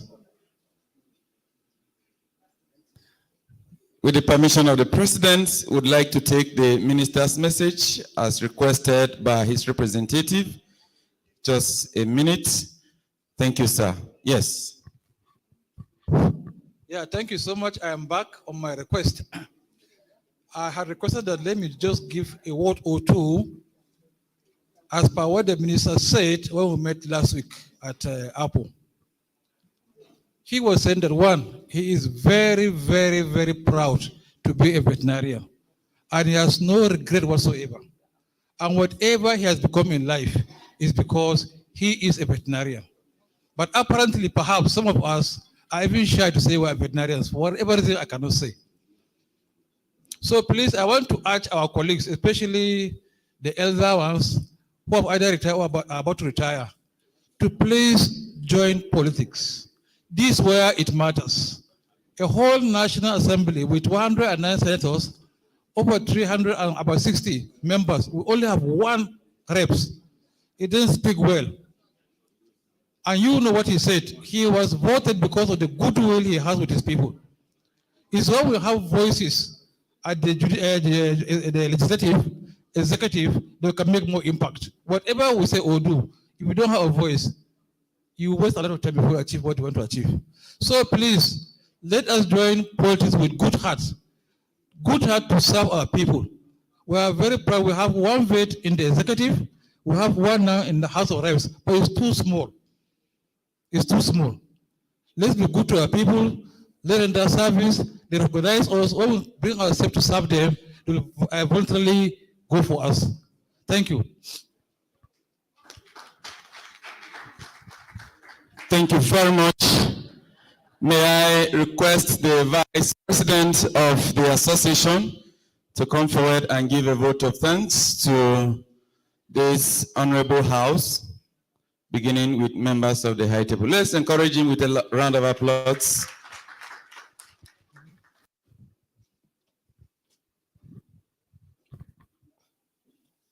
The chairman of the occasion, Senator Dr. Abdullahi Sabi, ably represented by Dr. Musa Inua, the keynote speaker, Dr. Mrs. Aisha Ndayako, the permanent secretary, Minister of Interior, the CVON, ably represented by Dr. Musa Inua, the honorable member, House of Representatives, representing Askira Howell, which happens to be my local government, Dr. Midala Samdi Balami, the FAO ECTAD, Dr. Otto, keynote speaker,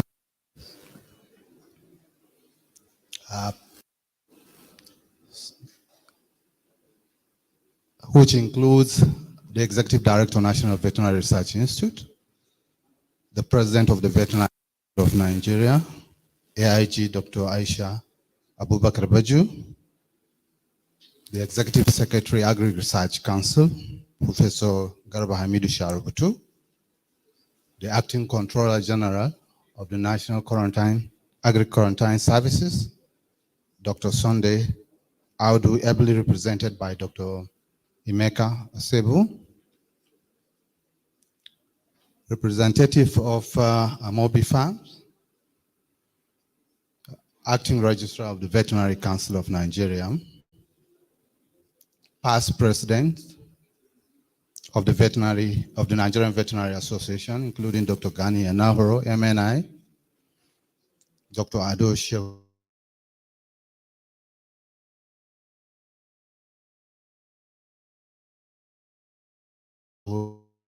Ibrahim, Dr. Olatoyin Adetiberu, members of the press, on behalf of the President of Nigerian Veterinary Medical Association, Dr. Moses Arokoyo, and the entire ESCO, I want to appreciate you for finding time, despite your tight schedules, to be part of this occasion. We are really grateful, and we appreciate you. We also want to thank specifically the keynote speaker, despite your tight schedule. And we want to say, Ma, God put you in that place for a specific purpose. Ministry of Interior is a big ministry with so many military organizations which can utilize the services of the veterinarian. So, Ma, we want you to look at that and utilize it appropriately. Thank you very much for finding time to be here. Even as we continue with the program, we ask that we'll listen attentively, we'll contribute, that at the end, we'll move the association and the profession forward. Thank you very much. I appreciate you all. Thank you very much, the President, Vice. When we return from the snapshot, we are going to have a group photograph of members of the high table in front of the table here, and then we'll proceed out. There's a red carpet stand where we'll have a second photo for the high table and then all of us together, from where we'll return back into the hall for second aspect of this program. And the second aspect is going to be chaired by the representative of the minister when we return. Our lunch table is being set, and I'm sure that is not going to take time. So please, can we have members of the high table just step forward for a group photograph here? May I request the President of the Veterinary Council to please be part of the snapshot?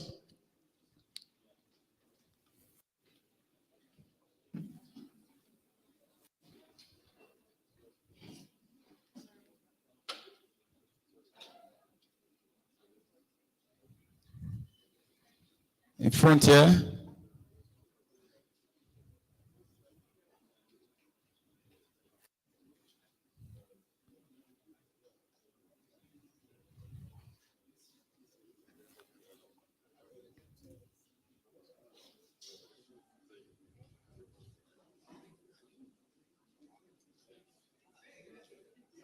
The President will be in the middle.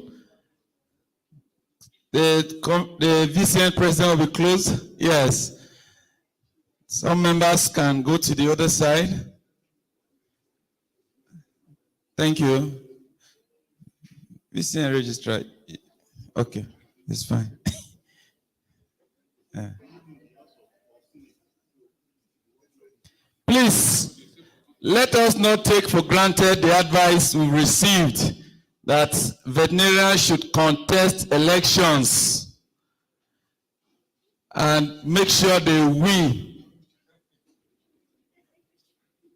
I'm going to contest like Amina and Simiat and allow Simiat to win.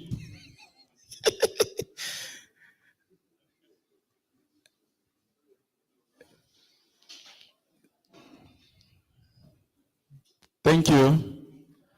All the ESCO will now join this photograph. I don't know if attempted ESCO members are allowed to join.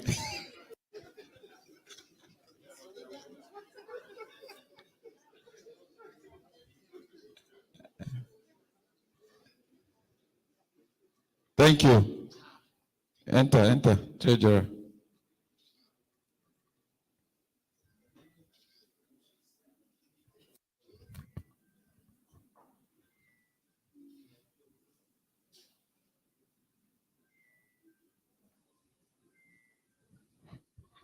Thank you. So the ESCO and the leadership will just proceed to have a snapshot at the red carpet outside. And after that, we'll come back and continue with the rest of the program. Dr. Ngweta, please come and snap me and the honorable member. We are wearing the same color, but he's so his long sleeve.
Let us all proceed outside. After the high table photo, we're also going to have a general photograph with all of us.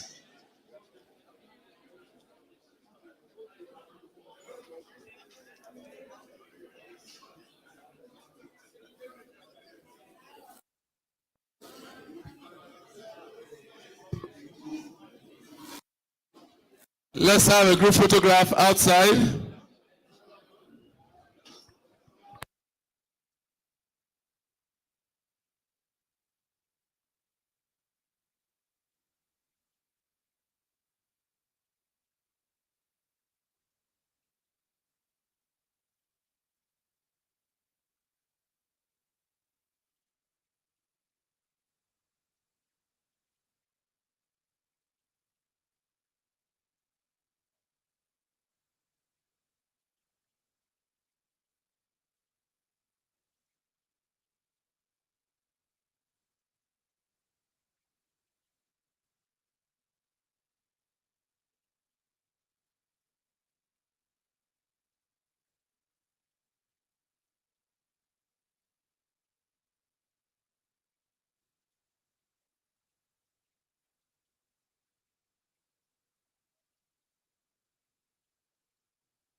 right, thank you very much. Please, may we return back into the hall. May we all come back into the hall, take our seats, so that we'll continue with the next session. The next session is going to be chaired by Dr. Musa Muhammad Inoa, who is representing the CVON and the Honorable Minister.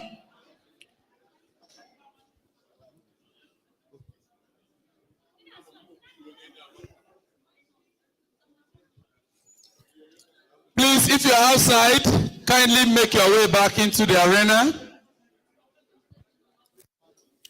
The president is back. May we all get into the hall back so that we can make progress. Can we please return back into the hall so that we can take the first lecture? Please return back into the hall so that we can take the first lecture, please.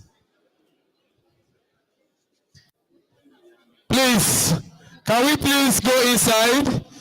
Can we please go inside? Let us go inside so that we can have the first lecture. Let's move inside. Photographer, snapping is over, please. Let's go inside.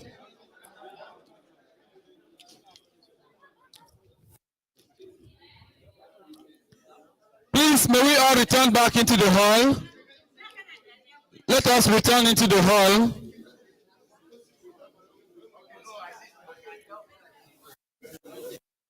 Thank you, thank you. Please, let's return back into the hall.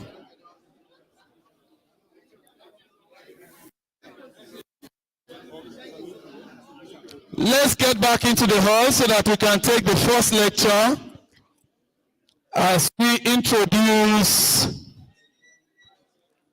the first speaker. And I want to believe that the technical crew is also ready to receive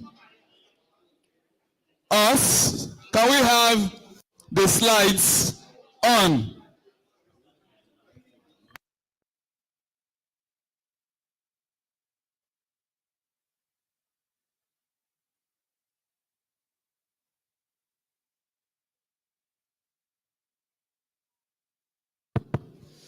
For the sake of having good participation, we'd like to request that the first tables that were earlier reserved be made available so that high table can sit down and watch the board.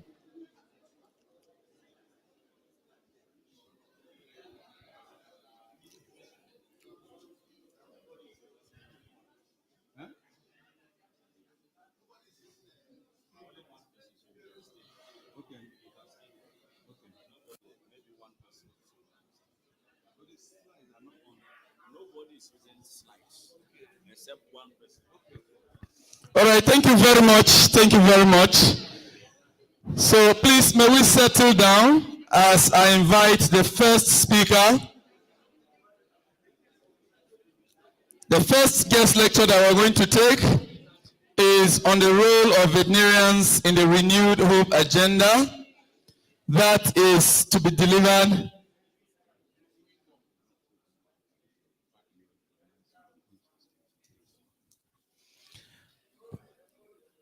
is going to be delivered by the CVON.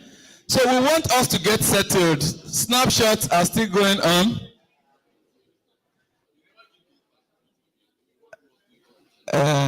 They're bringing, you know, as you are sitting down with a pathologist, it's difficult to do things when things are alive like that. Yeah, so that they can show clearly pathology. Poor people are trying. He's still part. Has taken many people out of vet school. Please, we now hand over this session formally to the chairman of this session, As I earlier announced to us, the chairman of this session is the representative of the Honorable Minister of State for Agriculture. He is also representing the Chief Veterinary Officer of Nigeria. Himself is the CVO and Director of Animal Health and Clinical Services, Federal Department of Vet and Pest Control Services, Federal Ministry of Agriculture and Food Security. It is my singular honor to return the microphone to the chairman to give his remark and usher us in the first presentation. May we put our hands together for the chairman of this technical session.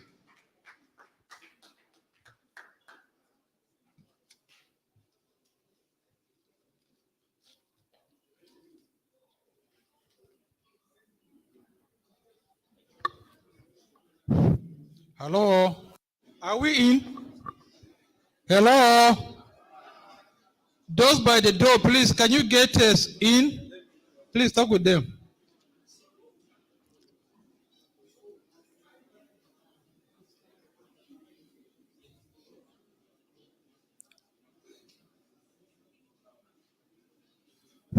Hello? Those outside, please, can you come in? We're about commencing the second segment.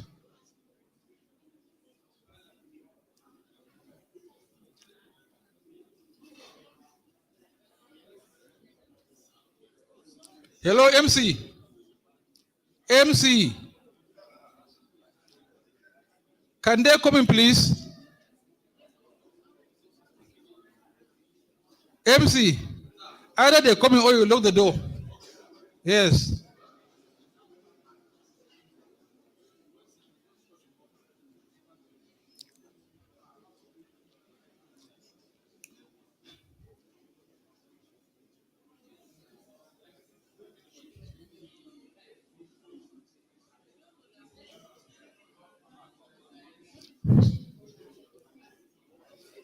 Yeah, hello? Please, once more, good afternoon. Hello, are we together? Let there be less noise. One house, please, one house. One house, please. Like I was introduced, I'm Dr. Musa Mame Inua. I'm a Chief Officer and Director and Head of Animal Health and Clinical Services, Federal Department of Veterinary and Pest Control Services. I'm here to represent my Chief Veterinary Officer, who is unavoidably absent. He would have been here, and even the Minister of State. But they have to stay back for an important management meeting. It is quite possible before we end today, they may either come or one of them will come. Hello? Hello, please. I'm going to take a paper on his behalf. I'm going to take a paper on the role of veterinarians in the renewed hope agenda of government on behalf of my Chief Veterinary Officer of Nigeria, Dr. Colombo Teru Wakuru. In the first place, who is a veterinarian? Can I get a volunteer? Who is a veterinarian? Lydia, who is a veterinarian? Can I get a volunteer, please? Who is a veterinarian? We've been talking about veterinarian, veterinary doctor, veterinary surgeon. Who is he? Any volunteer? Hello? Okay, my friend. Let's know who a veterinarian is, so to be more interactive. Thank you very much, Doctor. A veterinarian is that man, that woman that is saddled with the responsibility of taking care of the welfare, the health, and the protection of animals or companion animal and wildlife in society.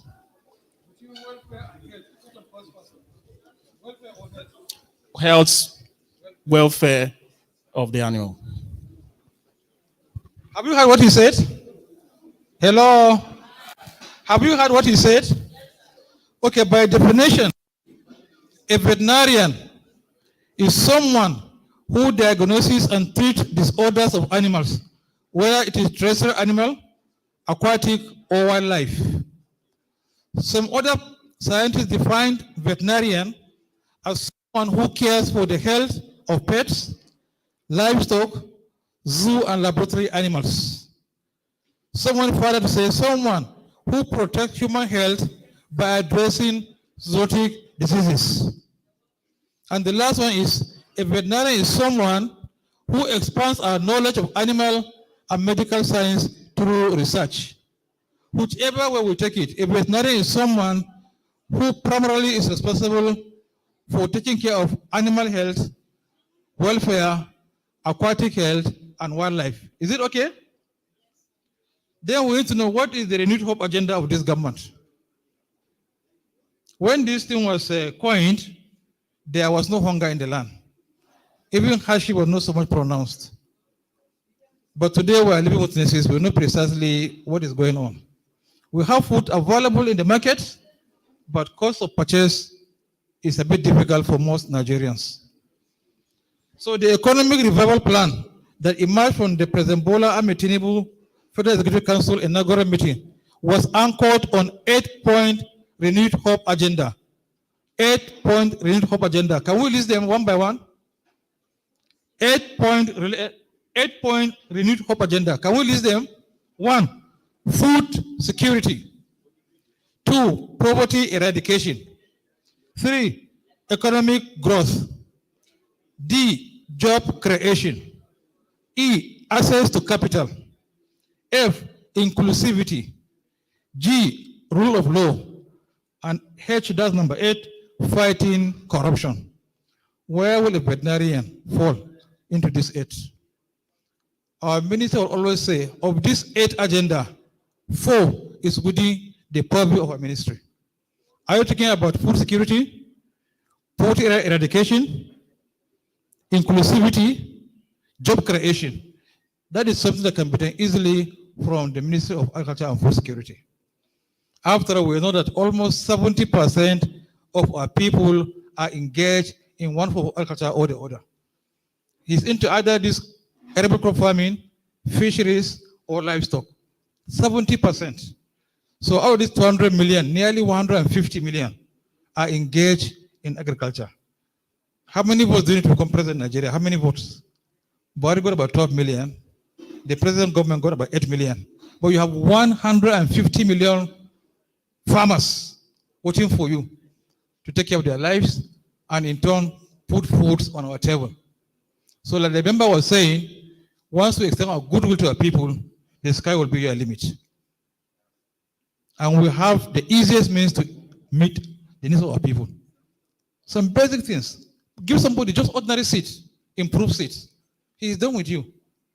Go ahead to give him fertilizer, herbicides. It's more than enough. And then you will filter around. And whatever you want, they'll also be on your own site. But the concern of government now is food security, which is defined by the keynote speaker. What is food security? Availability of food, qualitative, balanced, nutritious, and affordability. If there is food, but you cannot afford, you are not food secured. Is it not so?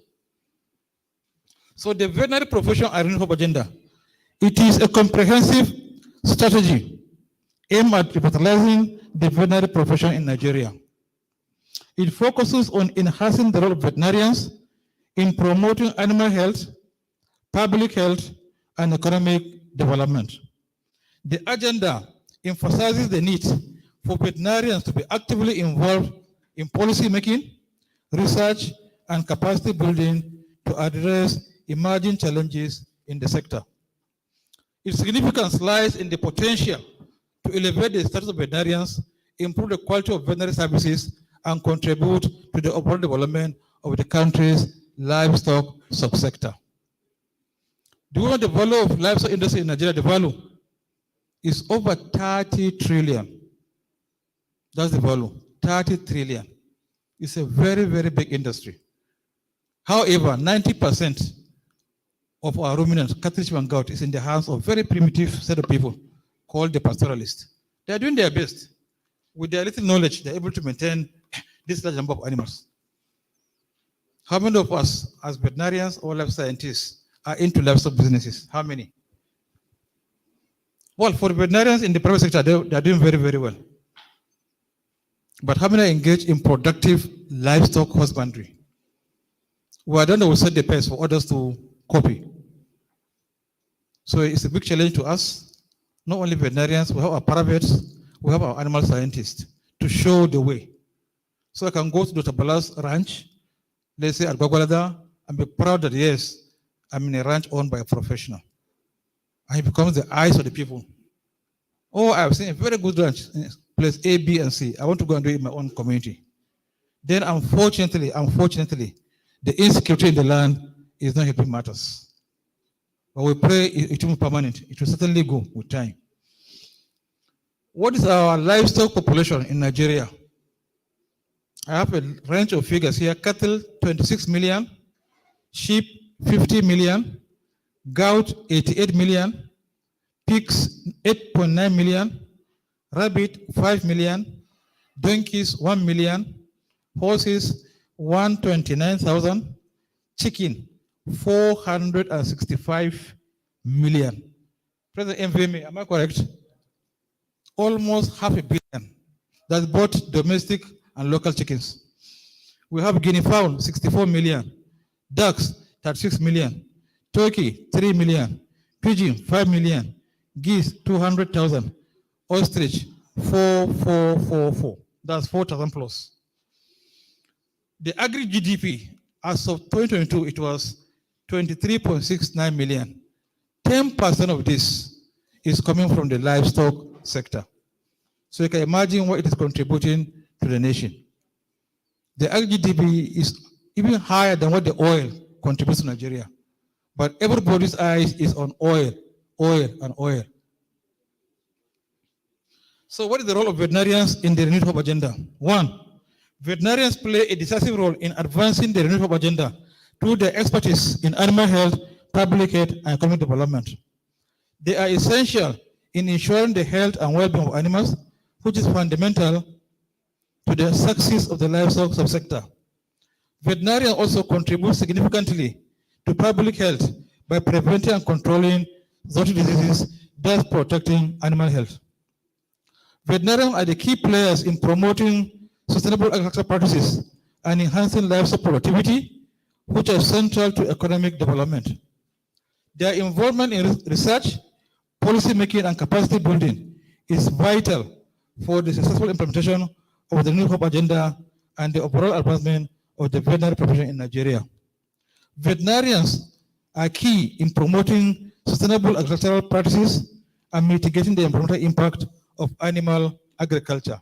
Finally, veterinarians as agents of economic development through supporting economic growth through the promotion of animal agriculture and related industries.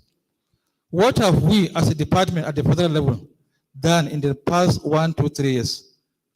What have we done? From our records, we have established 3 federal veterinary medical centers. One in the FCT here, one at Gombe for the Northeast, then one at Kano for the Northwest. It is our hope that funds permitting, the remaining 3 for South-South, Southeast, and Southwest will soon be in place. We have built 7 standard lab bird markets and poultry meat processing facilities across the country. We have provided 12.5 million doses of PPR, 5 million doses of CBPP, 5,000 doses of FMD, 5 million doses of Newcastle disease, and 350,000 anti-rabies vaccine to support 36 states with vaccination, 36 states and vaccination consumables. We have provided laboratory agents for the diagnosis and control of emerging and re-emerging zoonotic diseases, bovine TB and brucellosis. Provided and utilized 187,300 liters of assorted pesticides for the control of transboundary pests and utilized 2,860 flight hours. More so 850 hours was used for ground control of fly. By way of information, God willing, by next week, 13 precisely, the Holy Minister will be at KB to flag off this year's dry season aerial quail-based control in KB State. We have just finished, or about to finish, are harvesting now the GES we have had for wheat farmers. They are about harvesting. We don't want this pest to come and destroy what we have gotten. We have provided veterinary diagnostic equipment to support one number central laboratory at the National Veterinary Research Institute from Plateau State and 11 numbers veterinary teaching hospitals. We have trained 500 numbers abattoir workers on biosecurity and biocontainment protocols. We have provided 37 numbers of meat vans for 37 states and the FCT. We have developed and produced national control documents for CBPP, foot and mouth disease, African swine fever, animal trypanosomosis, and tick-borne diseases, and national rabies strategic plan/guidelines. Veterinary and pest control in collaboration with FAO ECTAT through in-service applied veterinary epidemiology training program have trained 156 veterinarians from the civil service, private organizations, and from our security agencies. Now, what is ISAVET? What is ISAVET? Any volunteer? That is in-service applied veterinary training, no, veterinary epidemiology training. What is it all about? It's to expose our veterinarians to the modern methods of disease surveillance and reporting. We have had 5 cohorts, 1, 2, 3, 4, 5. Professor Lami Lombin, whom you all know, she's the national coordinator while we're the implementing department. We are hoping the funds available will go to the 6th cohort, 7th, until most veterinarians are exposed to ISAVET training. Why ISAVET? The program is One Health Focus, animal health, animal-human-wildlife interface, and focuses on applied veterinary-specific competencies and skills. The program was created to combat the emergence and spread of animal diseases, zoonosis, and related threats such as antimicrobial resistance, which all pose a very serious threat to global health security. Now, like I said earlier, 90% of our livestock resources are in the hands of our pastoralists. There is hardly a pastoral man today who doesn't know what is called TLA. It's the most popular drug. They all have it, and they buy in the open markets. When they go to cattle markets, they jab their animals with any dose. They don't know what is withdrawal period. It is you who knows. So once the animal is sick, TLA. Is when he refuses to pick up, he then looks for maybe committed animal health worker or a paravet before a veterinarian. By the time it gets to you, it may be a hopeless case. And it's there with this nerve that the minister will say, once it cannot pick, we'll just slaughter. Who consumes the meat or milk? It's me and you. So that way we have a lot of issue of antimicrobial resistance, which is a problem for the human health sector. So we believe that if we have enough parameters trained, they can enlighten and educate these are farmers. You don't blame them, it's survival. It's the first law of nature. Their animals must survive because they are there where they are in the bush because of these animals. So you cannot afford this animal dying of one disease or the other. But it's a very serious problem and it's a challenge to all veterinarians, how to control antimicrobial resistance. God forbid, either you or any of your family or friends is sick and is supposed to be treated with antibiotic A, B, or C, but it's not responding. The same companies that produce for animals produce for humans. The same active principle. The dose may vary and concentration, but it's a problem for the profession. The program is designed to fill in the gap in the animal health sector to prevent, detect, and respond to outbreaks in a timely manner. Hence, protect human health, reduce animal losses, assure consumer protection, promote safe trade, and improve livelihoods. The frontline veterinarians and veterinary paraprofessionals, what do you call them? The minister was saying veterinary paraprofessionals. Someone said no, paravets.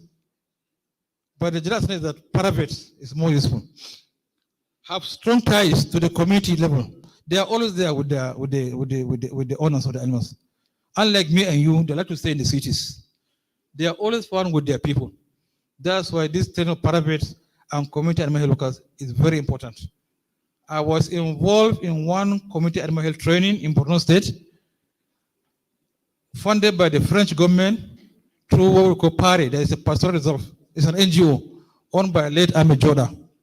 We were in a village called Multe. I don't know the member. See, I remember. It should be under his constituency. It's called Multe. We saw one very hefty bull, very big bull. So the owner said that he was advised by one doctor, but I'm sure he's not a doctor. They call anybody who can jab animal or sell drugs doctor. That's what we can do until we take over our profession. That every blessed day, he should take 10 mils of TLA and inject on the hump every day. And that's why this animal is getting bigger and bigger. So when you're in the field, you hear different kind of stories, mostly because of absence of veterinarians in those areas. So we as veterinarians, that's what we can do. We must work with the paravets and community animal health workers. Get them educated. Let them know what to do. If it is beyond their knowledge, they should be able to call you on phone. We have the best around, but then to get them to where the veterinary service is a problem. Because of difficulty in staying in those areas. Dr. Bala, we were together here in Abuja. We did several with him also. That's the thing you find all over. So their first point of call is the community animal health worker. Perhaps to, okay, let me continue. So we're comparing veterinary practice in the 20th century and 21st century. One, in the 20th century, public vets focus on disease and treatment. What of now? Public and private focus on health and prevention and one health approach. Whatever we cannot run away from it now is one world, one health. The animal health, human health, and the environment. Two, public vets, disease surveillance, reporting, and disease control measures. In this century is public and private in disease surveillance, reporting, and control. Vet as sole provider of healthcare, vets with paraprofessionals and others, that's community animal health workers. Animal welfare, ethical codes and standards. Here is emphasis on animal welfare, ethical codes and standards. 20th century, government regulating. 21st century, private sector implementing. The whole thing will rely on our private sector. That's the focus. Opportunities for veterinary to make a difference in Nigeria. One, contribute to economic development. Veterinarians play a crucial role in promoting animal health care and enhancing agricultural productivity, thereby contributing to the overall economic development of Nigeria. Collaboration opportunities with other healthcare professionals. Veterinarians can collaborate with physicians, epidemiologists, and public health experts to address health challenges from multidisciplinary perspective, leading to more comprehensive healthcare. We have some challenges which we all know, but I'll just list some few. One, limited resources and infrastructure. Veterinarians in Nigeria often struggle with inadequate facilities, equipment, and supplies to provide comprehensive animal health care. I will say one example. As far as I know, since I was in the university, in Adamawa, where I come from, we have only one public veterinary clinic. And I've lived in university now for over 20-something years. Only one. And even the location is so remote. So once the animal is sick, even to go to that clinic, you better salvage it. It's so difficult. That's why we're advocating the government should buy ambulatory vehicles, empower the private veterinarians to use these vehicles and render animal care services all over the country. But the issue is the funding. How much would one cost now? How much? By our budget estimate, we said maybe about 30, 40 million. Let me say it is 20 million. I need at least 37. What is one ambulatory vehicle in Lagos or in Kano or FCT? The impact. So we're having these challenges, but we pray with time it will be understood and we'll start moving forward. Lack of adequate public awareness about veterinary services. Many are not even aware. Sample opinion of 2-3 people outside. Please, why can I get veterinary clinic in Abuja? You tell your guy, I don't know. People don't even know where we are. Dr. Bala, is there any public veterinary clinic outside that Onyanya in FCT? Public veterinary clinic outside that Onyanya. Can you imagine? The whole FCT, only one public. And it's at Nyanya. So if you're in Bori, you have a sick animal, what do you do? Especially with this high cost of fuel now. To even transport yourself is a problem. What more one animal? I remember to go 5 times in a week. It becomes a problem. So zoonotic diseases and emerging threats. Veterinarians face the challenge of combating zoonotic diseases such as rabies, avian influenza, COVID-19, Ebola, monkeypox, Marburg, and others which can have severe implications for both animal and human. What's the way forward? strengthen collaboration among the public and private sector for sustainable animal health care service delivery. Government is a pool, so much demand from government. So our hope and aspiration is that the private sector should be strengthened, should be empowered to render more veterinary services. While we at the public service, also service, we deal with policies. But the key to implementation lies with the public sector, sorry, private sector. Government at all levels should invest on animal health management. I was in government for 9 years. When I was there, we had only 8 vets. Out of these 8 vets, one became a PAMSEC, and he died. Dr. Malta Idris, may he rest in peace. The present PAMSEC is a vet. The commission is a vet.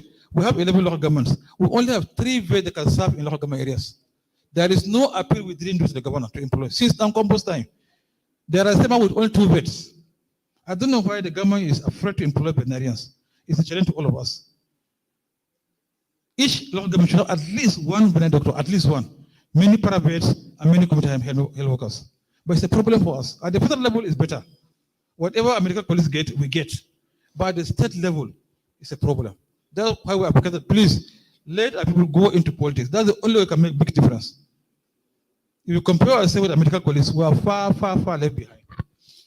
So, in conclusion, veterinarians are essential partners in the New Hope agenda, contributing their expertise to safeguarding public health, ensure food security, promote animal welfare, support sustainable agriculture. They need to support veterinarians to discharge their responsibilities so as to contribute maximally to the growth of national livestock industry, and by extension cannot be overemphasized. It is thus the hope of every veterinarian that contributes to nation building, especially under the present renewed hope agenda, and going to grow from strength to strength. Thank you for listening. God bless. Thank you very much. Let's put our hands together for our chairman and also the first guest speaker. I was to do this job alongside a very senior colleague of mine, Dr. Enya Ode. Please, can you indicate and come and thank you very much. Dr. Enya, please, your attention is needed. While she's coming forward, may I very specially and respectfully request the President of the Veterinary Council of Nigeria, AIG Aishatu Abubakar Baju, to please come forward to deliver a lecture on regulating the veterinary space for quality service delivery. I was told to inform speakers that their speeches will take 15 minutes, but it is not me who will give the VCN president time, so count me out. Please, let's put our hands together for Madam President. Yes, thank you very much. Thank you. When Madam finished presentation, you take over. Thank you, ma'am. Thank you very much. Council is digital. Is it correct? So we want to present digitally. Registrar, are you ready? Do we have our slides ready? I don't know. It's like the NVMA are not. Where is our president? NVMA president. NVMA president.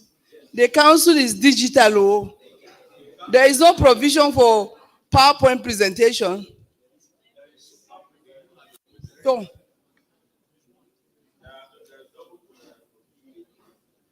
I don't know whether it will go there.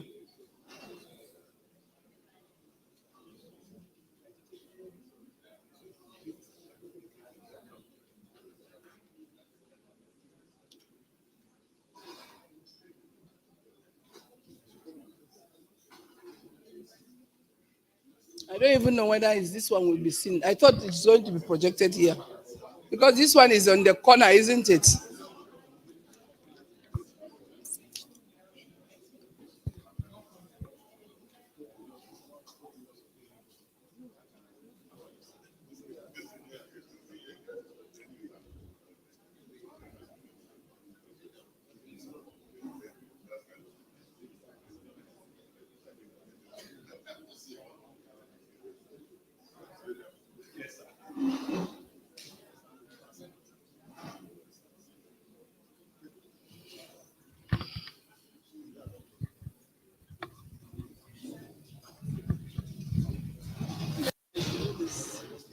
Can we see the screen?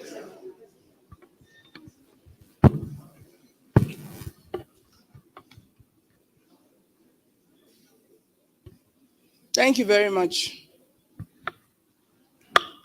Now I can stand on the existing protocol, isn't it? Because I was part of establishing it. But before I stand on the existing protocol, I would like to most respectfully recognize the presence of my colleague, a distinguished member of the National Institute, Sec 44, National Institute of Policy for Policy and Strategic Studies, Dr. Steve Ogidon, MNI, who has come as always to support his Monitor General on behalf of Sec 44. You know, we always support each other. By this, I want to say that I'm greatly honored and delighted, privileged to speak to you at this year's NVMA Annual Leadership Summit and investiture of our president, Dr. Moses Arokoyo. Are we together, Registrar? Good, thank you. Who is our 21st president of the Nigerian Veterinary Medical Association, themed repositioning the veterinary profession for food security and national development. The topic is very apt and also in line with the renewed hope agenda of Mr. President. It is also important for us to note that the veterinary profession cannot be repositioned without an effective regulatory framework. So we know that globally, the veterinary profession plays a pivotal role in safeguarding animal health and welfare, ensuring public health and supporting agricultural productivity. However, ensuring quality service delivery within the veterinary profession requires effective regulation. Now, for this paper, for my presentation this afternoon, but in line with police tradition, it's morning, isn't it? So my presentation this morning, some people on that table are having their own conversation. And no executive, there's only one executive here. And we are talking about regulation. So even in this hall, during this summit, there's going to be regulation. In this hall, it's going to be regulated. So we are going to regulate who speaks and who does not speak at this particular time. Good. So the scope of this presentation is for us to examine the concept of regulation. When we say regulation, what does it mean?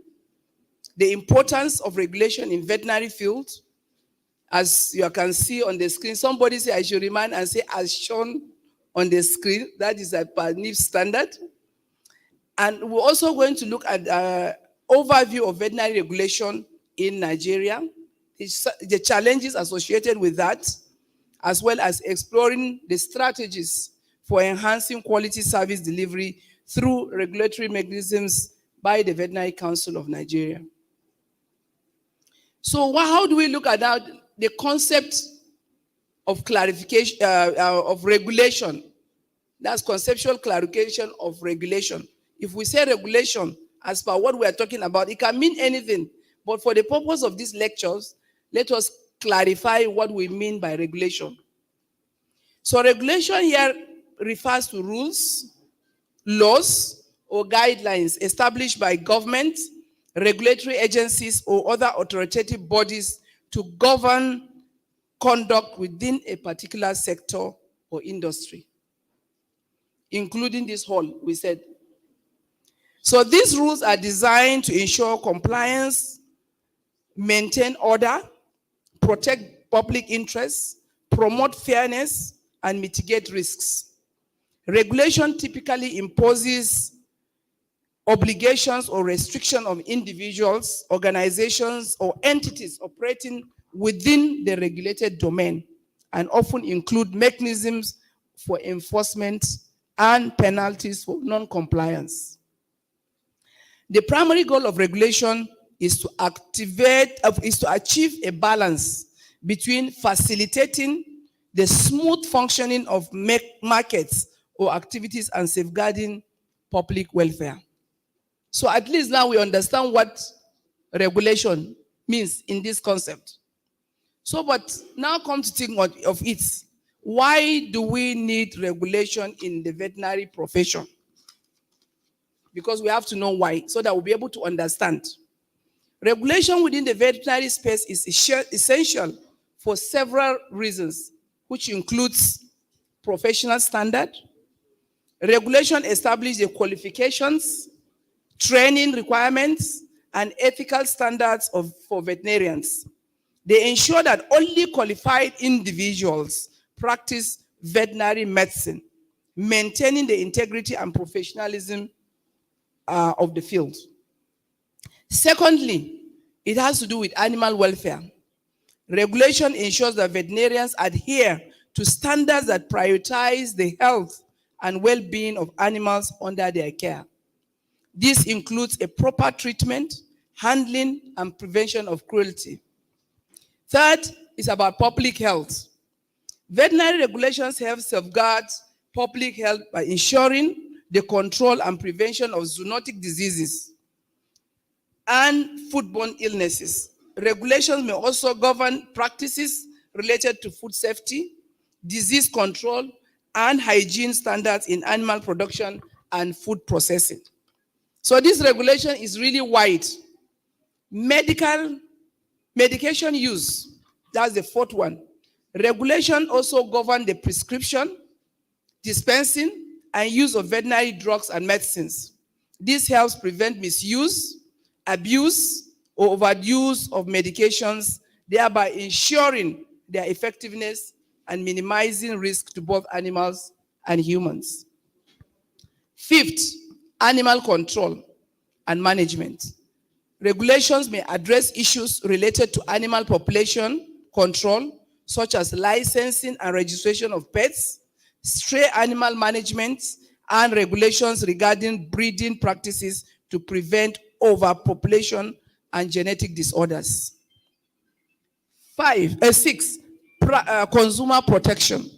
Veterinary regulation protects consumers, including pet owners, livestock producers, etc., by ensuring transparency, accountability, and fair practices in veterinary services, billing, and product labeling. And the seventh is environmental protection.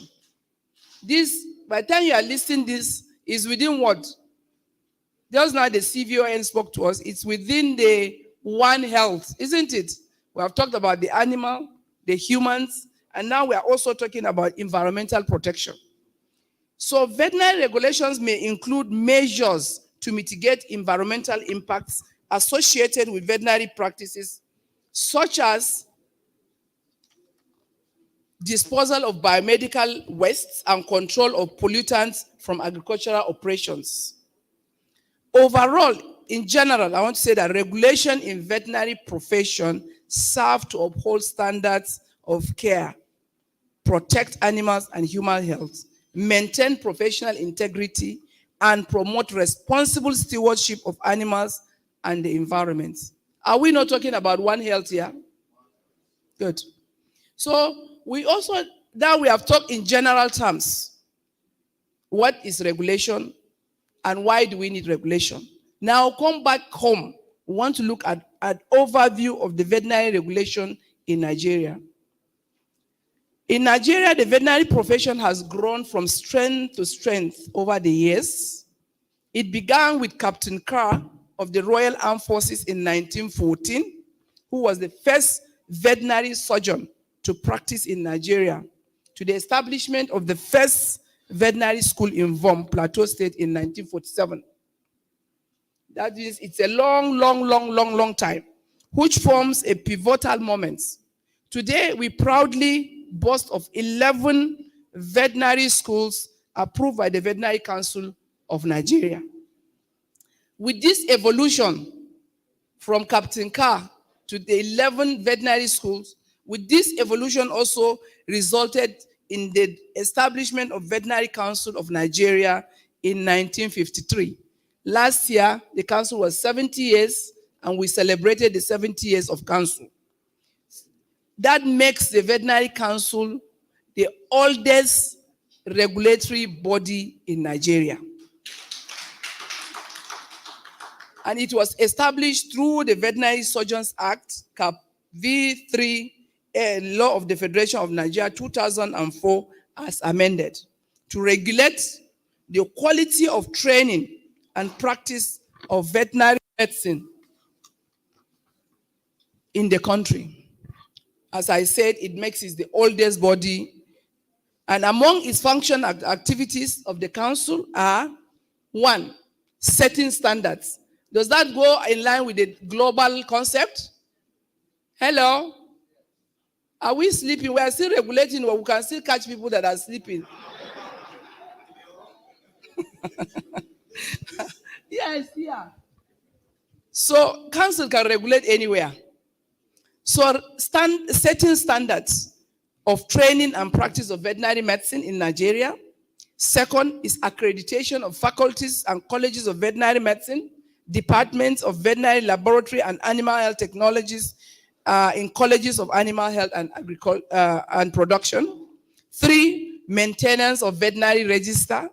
So we can also remove your name from the register as part of regulation if you refuse to comply, isn't it? 4, conduct of examinations, observation in veterinary training institutions. 5, registration and conduct of examinations for foreign trained veterinarians. If you train abroad, you must write the Veterinary Council exam for you to practice in Nigeria. And we have been doing it. And 6, conduct of continuing education program for veterinarians and veterinary paraprofessionals. 7, registration of veterinary practice premises, which includes veterinary hospitals, veterinary clinics, veterinary medicals, and the list as shown on the screen. Are you sure you are moving with me together? I have not seen the list. You don't have, okay. So ambulatory and house calls, abattoir and slaughter slabs, importation and exportation of veterinary products, manufacturing of veterinary products, and animal board facilities, among others. The next is maintenance of discipline in the profession.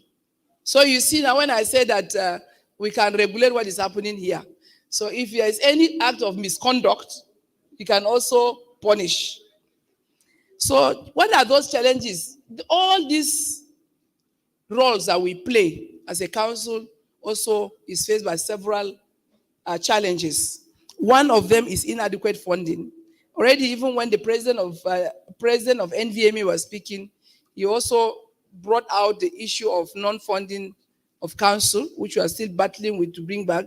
Even with the government funding, the funding is usually grossly inadequate for us to be able to effectively deliver on our statutory functions.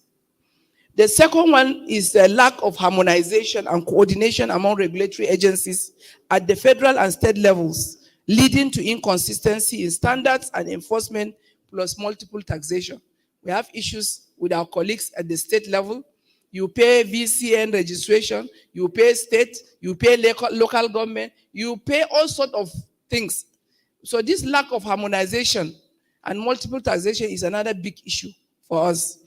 Then the third is issue of quackery. Illegal veterinary drug sales and substandard practice undermine public trust and pose risk to animal and public health. The fourth one is diversity of the veterinary profession, which includes practitioners working in different sectors, such as companion animals, animal care, livestock production, research and public health, and in this case now, tailoring regulation to address these specific needs and context of each sector can be very, very complex. And this fifth one is rapid pace of technological advancement. But I tell you, Council is also running to make sure that we are technologically compliant. And the issue of globalization presents challenges in keeping regulatory frameworks updated and relevant. And the sixth one is inadequate staff. In the VCN today, we only have 39 registrars, 37. And in that 37, I think there are only 6 or 7, 5 veterinarians. Only 5 veterinarians in the council. That's excluding the board members, because board members, our own is to develop policies, come up with policies, while we allow the staff of the council to implement most of these policies. So we don't count ourselves, and then council does not also pay our salaries. Like my own now, as president, these police are paid the salary of the president of council. So basically, there are only 5 registered veterinarians as staff of the council. The other 32 support staff from accounting, admin staff, and so on and so forth, which is grossly inadequate to cover the almost 10,000 veterinarians regulate. So it is indeed a very big challenge. Then for council, we have to also come up with strategies that we should put in place to function effectively and also mitigate some of these challenges. So some of this, to enhance regulatory effectiveness in the veterinary profession, it involves implementing strategies to improve the quality, efficiency, and impact of regulations. These strategies should also enhance their capacity to effectively oversee the veterinary profession, protect animal and public health, and promote the well-being of animals and the society. Consequently, the VCN, under our leadership, has taken major steps and strategies to improve the quality of our veterinarians and veterinary professionals in the last 4 years of our tenure, in line with our statutory functions, and most especially to align with the livestock reform agenda of our president. Some of these key strategies include: 1, stakeholder engagement. When we came on board, that was the first thing that we did. If you could remember, when we were inaugurated in 2020, March 5th to be precise, we just turned 4 years yesterday. So I hope, so in the last 4 years, the first thing that we did after our inauguration was stakeholder engagement, to engage veterinarians, to hear from them what are those things that they really want us to do. Where do you want us to take the veterinary profession? Of course, we came with our own ideas, but we cannot be, we don't know everything. So we engage everyone. So immediately after this, we actively involve veterinarians, both government and private.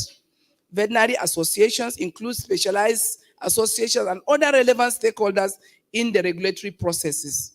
We solicited for your input. I don't want to say there. You are all representing all the veterinarians. Feedback, we got feedback and collaboration to enable us develop a roadmap that is practical, effective, and responsive to the needs of the profession and the society. The next is our continuing education and training.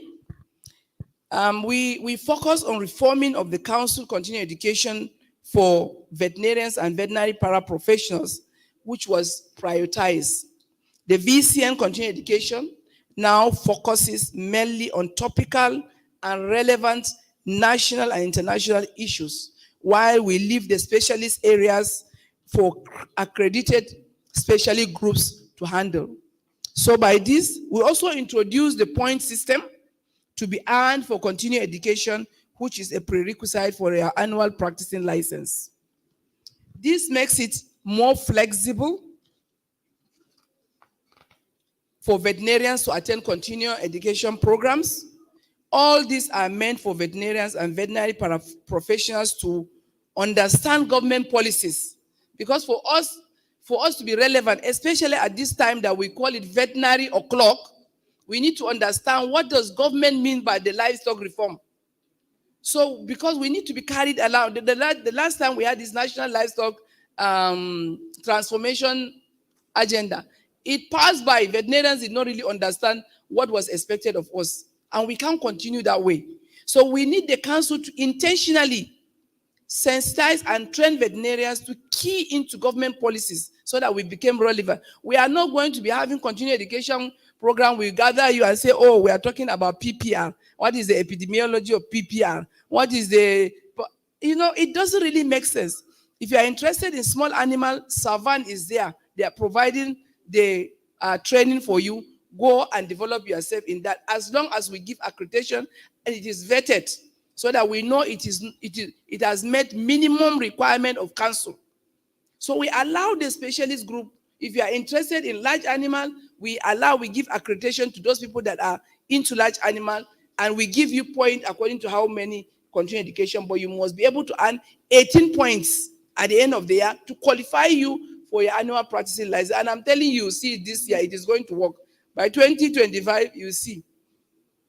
So the second thing is for it to maintain competency. Veterinary medicine is a rapidly evolving field, and veterinary professionals must stay updated with the latest advancements, techniques, and best practices, enabling them to provide high quality care to animals. The third is enhancing skills and knowledge, and also networking and collaboration. I tell you, there are some of my classmates, sometimes you don't see them for so many years. You only see them during continuing education. So we allow that it is going to be a continuing education networking period for the council and also NVMA congresses. Then the third thing that council focused on was restructuring of the fellowship of the College of Veterinary Surgery to make it more practical, hands-on training, and more flexible in line with global best practice. You can stay in the comfort. Most of the courses, as I told you, council has become digital. You lie down in the comfort of your rooms, in the comfort of your homes, especially with these security issues and economic hardship. We don't want to be saying travel to the north, travel to the south, and go and do continue your fellowship program. You can stay in the comfort of your homes, attend lectures only at designated time, and then we've also identified specialized areas, accredited clinics where you can do your practical for you to be a consultant. So these are some of the things that we have worked on. Then the next thing is reviewing of veterinary curriculum in our institutions to produce veterinarians with day one competencies in line with the World Organization for Animal Health, and also to initiate a West Africa regional collaboration, which we are working to have a unified curriculum, whereby you'll be able to, from Nigeria, can go to Benin Republic and practice without any hindrance. There are a lot of opportunities. Some of these countries like Liberia and so on, they don't even have veterinary schools. They don't have veterinarians. I think there's only one vet or two in Liberia. So nothing stops a veterinarian going there to practice. So these are some of the issues we're looking at to enhance, to look at the curriculum that is acceptable. Then the next thing is accreditation of veterinary schools. From when we came on board, there were 10. We are able to give accreditation to the last one now. Is I think the youngest veterinary school is University of Jos, while 4 are in the pipeline. We have Kano is coming up, Kebbi, Edo, and where is it, the fourth one? ATBU. So there are 4. I'm sure it's from Bochi, the person that said ATBU. So there are 4 upcoming veterinary faculties that we are giving accreditation to. And then technology adoption. I'm sure you'll agree with me, that one will also, right? So leveraging technology, we introduce 4 cutting-edge technology solutions meant to streamline regulatory processes, they improve information sharing, and enhance surveillance capabilities. It will also address the menace of quackery. Now with their handset, smartphone, all you need to do is scan through. If I come and I say I'm a vet, all you need to do, there's a barcode at the end, at the back of your digitized veterinary license. You scan it, it comes up with your picture, with your VCN and your status. You are either qualified to register, or if I said I'm Aisha, you have seen me, I'm a woman, and I come with an ID card, I say it's mine, and you now scan it, and it shows you a picture of a man. You know, automatically, you know it's not possible. So these are some of the technologies, and then it will the veterinary seal, which is a new innovation. Actually, the license has been there, but it's this big paper that you can't carry around. And what really motivated us to do that was during the lockdown program. During that time, a lot of veterinarians could not really identify themselves as veterinarians for them to be able to go out and provide those essential services during the lockdown.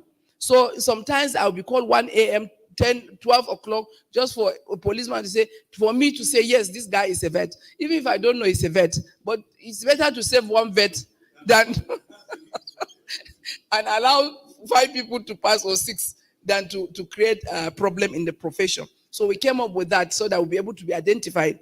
Then the seal is a new innovation entirely. We know that like other professions, the law, bar association, architects, and so on, they have a seal. And we say it's also part of the ways to fight quackery. Now, the minister has made a statement.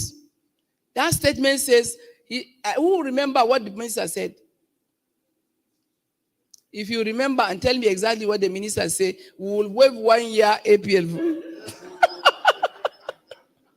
You see, now somebody, now that I said there is financial benefit in it. Okay, say it. And then register, you have to take note. He will, Femi, no. No, not you, Femi, no, not you. Definitely not you. You have been watching that video like a million times. Any other vet. So you mean we didn't hear what the minister said? So you will have waived 1 year annual fee for you. But see now. So what the minister said, by the powers vested in my office, I declare that henceforth any veterinary document is only authenticated as valid by the use of this seal. That was a statement. And now we are going to come up with, through the office of the CVON, to come up with a circular that is going to be sent to all ministries, departments, and agencies, state directors of veterinary services, to be sent as a policy, as a government policy. That henceforth, like for vet now in the police, if you lose a dog or you want to send me post-mortem report to the headquarters to say this is a PM report, and you send it, I would ask, where is your seal? Because for me, I don't identify you until you put that seal for me and sign. Now I know you are a vet. I will hold you responsible with your VCN number and your name. And that's how it's going to be. If you sign veterinary medical health certificate, export permit, whatever it is that you sign as a veterinarian, you must put your seal. That says at least no quack, and that seal is security proof. So those are some of the, and then your veterinary app. Who here has not downloaded his app? Be honest. Please raise your hand. If you have not downloaded, Ado, I'm sure it's a lie. Is that not Ado? You have not downloaded your veterinary app? Or No. Okay, now understand.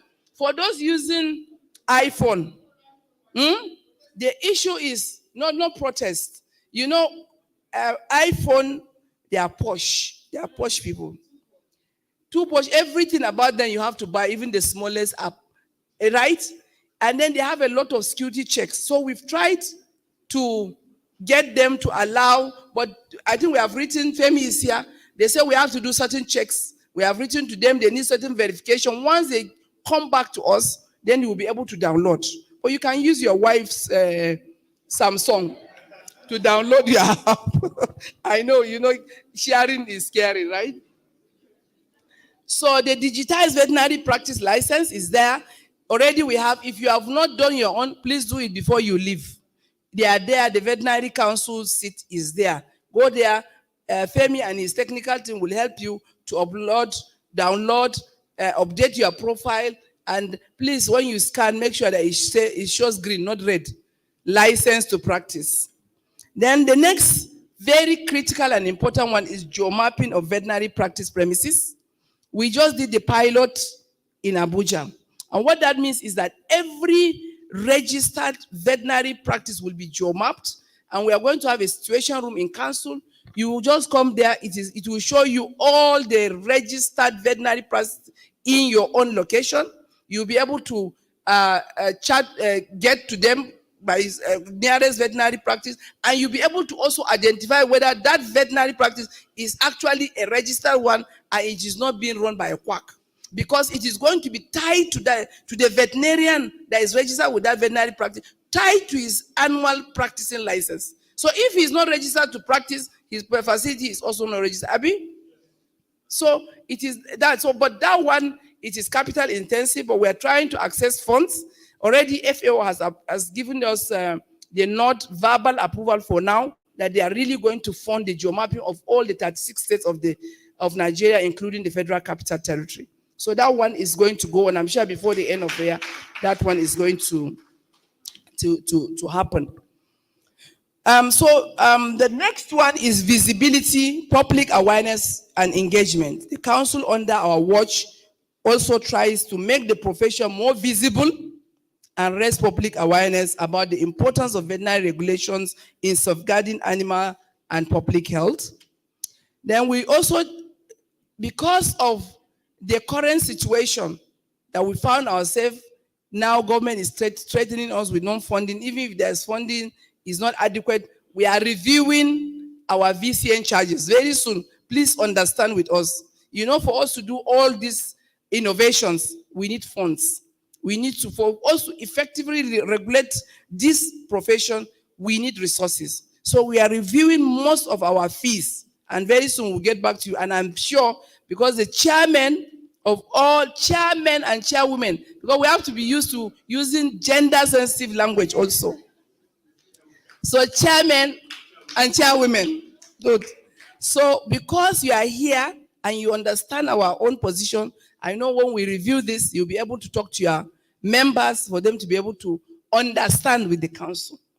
So then by bringing these strategies, the council was able to, at least will be able to enhance its capacity to effectively oversee the veterinary profession, protect animal and public health, and promote the well-being of animals and the society. On this note, we are calling veterinarians and veterinary paraprofessionals to take full opportunity of these innovations and strategies and work with the council to eradicate the scourge of quackery on Nigeria and move the profession to its rightful place. On our part, the council will continue to support and collaborate with all veterinarians and veterinary paraprofessionals, as well as other stakeholders, in providing the enabling environment towards achieving and maintaining qualitative veterinary services in the best interest of our national development. May I, at this juncture, on behalf of council, most sincerely thank our two bosses, the Honorable Minister and Minister of State of Agriculture and Food Security, Senator Abubakar Kyari, CON, and Senator Abdullah Isabi, CON, respectively, for their wonderful leadership and the guidance they are providing us to move the profession forward. I also want to thank our amiable permanent secretary who has just left, of Interior, my sister and namesake, Dr. Aisha Ndeaku, for making us all proud. I've told her already. Similarly, let me thank and congratulate our brand, where is he? The brand new NVMA president, the 21st president, Dr. Moses Arokoyo, for his unique leadership style. I also want to appreciate the entire veterinary community for their resilience and believing in your council to give you the desired leadership that you actually deserve. Thank you. May Allah's blessings be with you all. We couldn't regulate you, ma. At all. We did fear. Please let's give it up for AIG Aisha Abubakar Baju, the President of the Veterinary Council of Nigeria. Thank you so much, ma'am, for your words. Indeed, where is development without regulation? And truly the words you have shared on all the VCN is doing definitely makes a big, big difference. And we appreciate you and indeed the entire council for the work done so far. Good afternoon, my elders, my seniors, my colleagues, my juniors. You're all welcome. And congratulations to the newly invested president and the entire EXCO. Please let's give them another round of applause. Congratulations to you. And we look forward to the great work coming from you. I'm so sorry I came in late, but then I'm glad to be here. Good afternoon once again. My name is Inya Ode, and we'll just take you very quickly through the next lineup of events. So we know that, you know, the NVRI, they speak straight to the point. They don't take too much time. Whatever it is they want to say, they say within 15 minutes and they're done, right? NVRI, am I correct? Okay, good, right. So next we're going to hear from the NVRI. We're hearing about national food security through active disease reporting and surveillance. And this will be presented by the Vice President of the Nigerian Veterinary Medical Association and the head Viral Vaccine Production Division, Dr. Dauda Bwala. He'll be speaking on behalf of our ma'am who had to leave at some point. She needed to be out of here for another meeting. But please, let's give it up for Dr. Dauda Bwala as he makes his way here for his brief presentation. Thank you so much. Please, let's make the applause warmer. Thank you.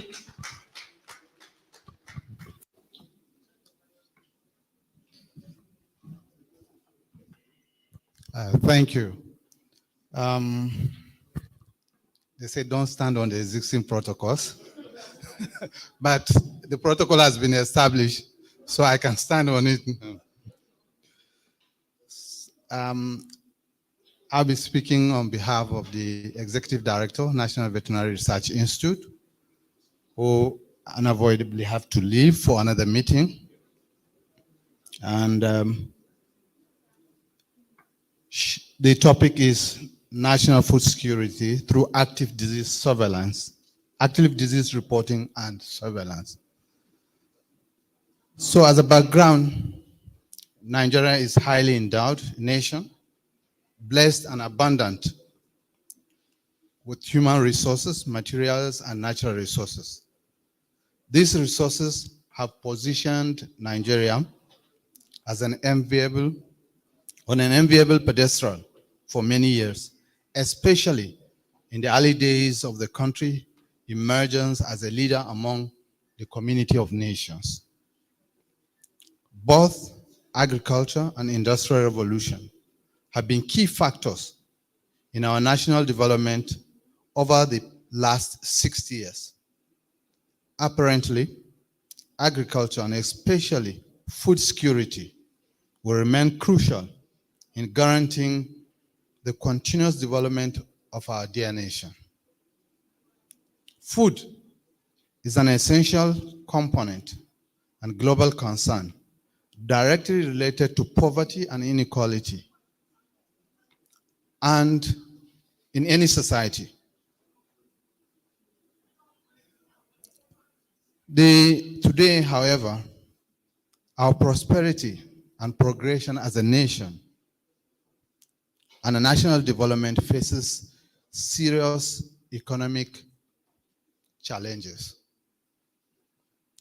The threat of insecurity and high rates of inflation, with the unprecedented hike in the US dollar to Naira exchange rate, has plummeted the economy into a most challenging state. As a result of these challenges, the Human Development Index of Nigeria is ranked at number 163, along with countries like Haiti, out of 191. On the 2003 United Nations HDI Index. According to the 2023 World Poverty Clock, Nigeria is ranked 37 out of 172 countries. And as what it means is that out of every 10 Nigeria, 4 are living under the poverty line.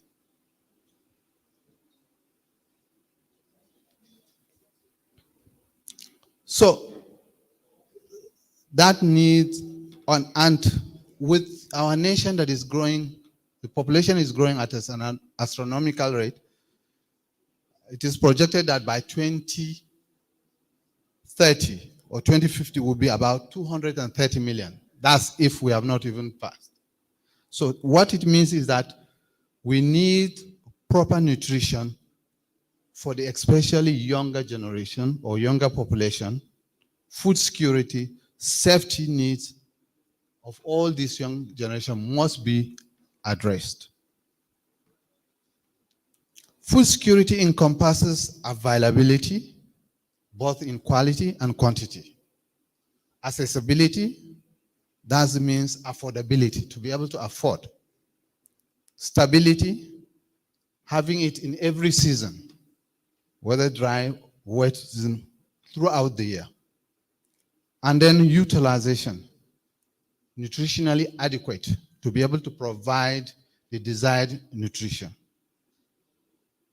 Access to quality nutrition, nutritious food, is fundamental to human existence, and secure access to food can produce wide-ranging positive impact.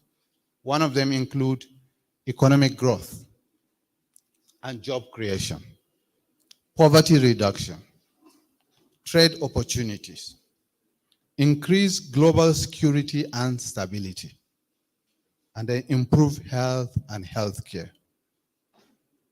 The success of any economic transformation program is dependent on the safety and security of lives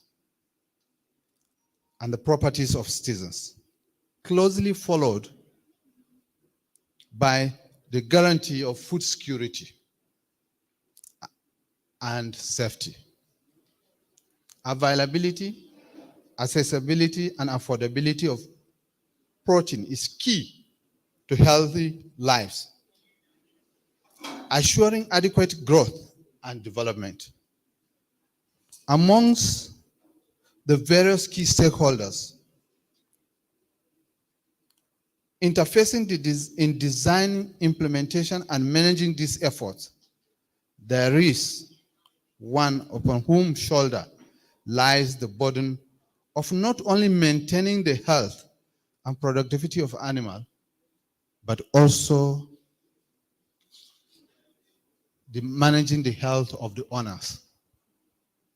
The veterinarian, these professionals play a key and significant role in diverse ways, ensuring the health of the animal population, the health of the people, and the health of a secured nation.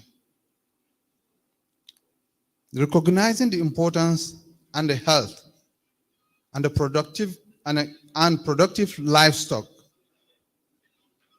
in food production, income generation, job creation, economic growth, and poverty alleviation is often overlooked or taken for granted. Yet, an average livestock contributes some 40% in the agricultural GDP, 10% for Nigeria. Oftentimes, the veterinarian is viewed myopically with a limited perspective. Most people that know about the profession consider them merely clinicians or laboratorians in their white suit and stethoscope. This classical view of a veterinarian has led most people to think that their clinical practice are related only to the prevention, cure, and alleviation of pain and treatment of injuries in animals, especially domestic animals. Of course, more visible tax. Yet, the veterinarian is more than that, especially with the One Health perspective.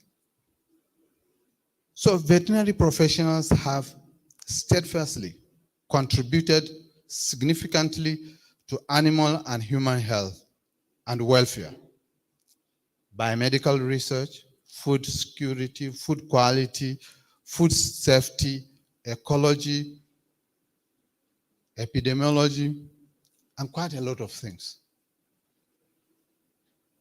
Conservation effort, and the protection of the environment and the biodiversity, national security, and biosecurity and the prevention of bioterrorism.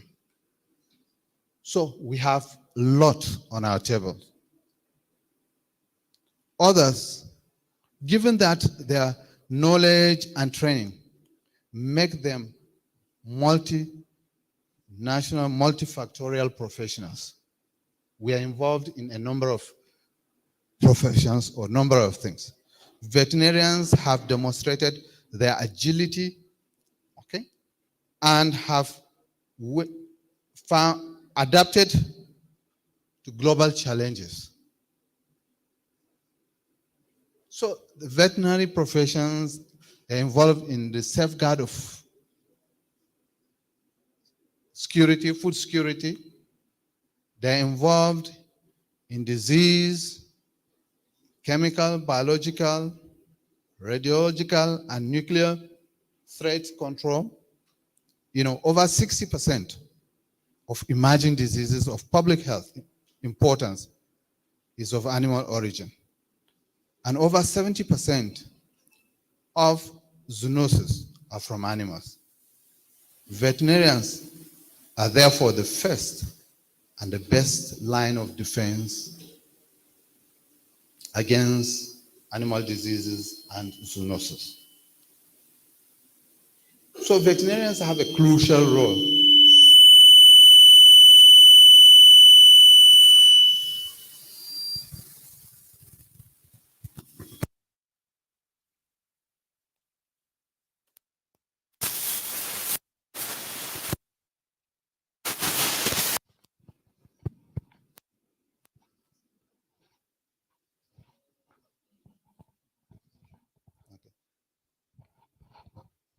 So veterinarians have a crucial role to play.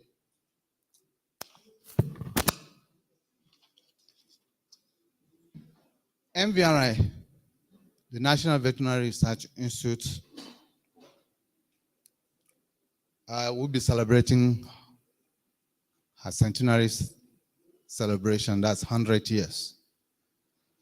So the veterinary profession through MVRI have demonstrated its resilience, its agility, its dynamism, and has demonstrated that I can do spirit, which is well known and the hallmark of the veterinary profession.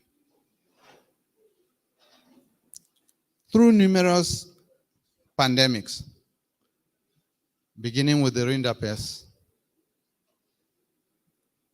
and other disease outbreaks, and the global health threat and challenges, we have together shown that it is possible to overcome adversities when we all work together. Even during the COVID time, MVRI became the second, in terms of the number of sample diagnoses, MVRI was second to NCDC, the whole of this country. Initially, they didn't want the veterinary profession to. It took the NCDC from United States to tell them that, look, MVRI has the capacity to, before they now came to us. We were the one that was producing the virus transport medium that they were using for all over this country.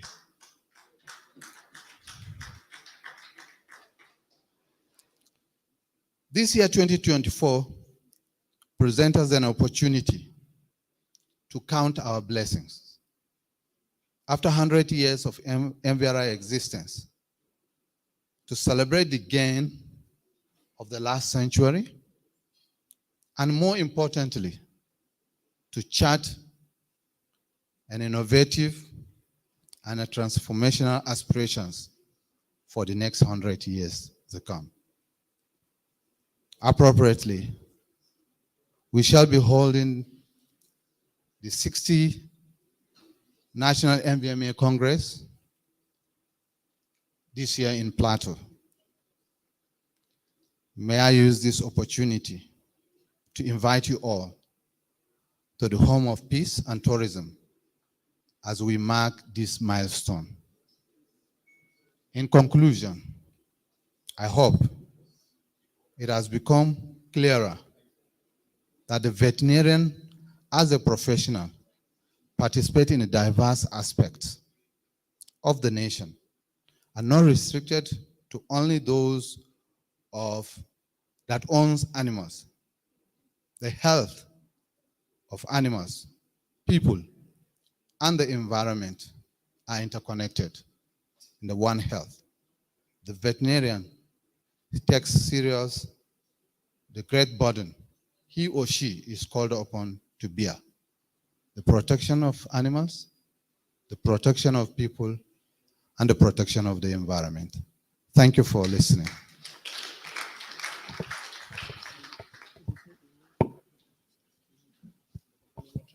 Thank you so much, Dr. Bola. Please let's give another warm round of applause to him. Indeed, as he said, any economic transformation program dependent on the security of lives and property of the citizenry, but then also very closely related to the guarantee of food security. Thank you once again for your presentation and indeed for keeping to time. We appreciate it. If you have questions, please just keep them close. I'm sure we'll still have a few minutes for discussion before we move to lunch. But then we have one more presentation.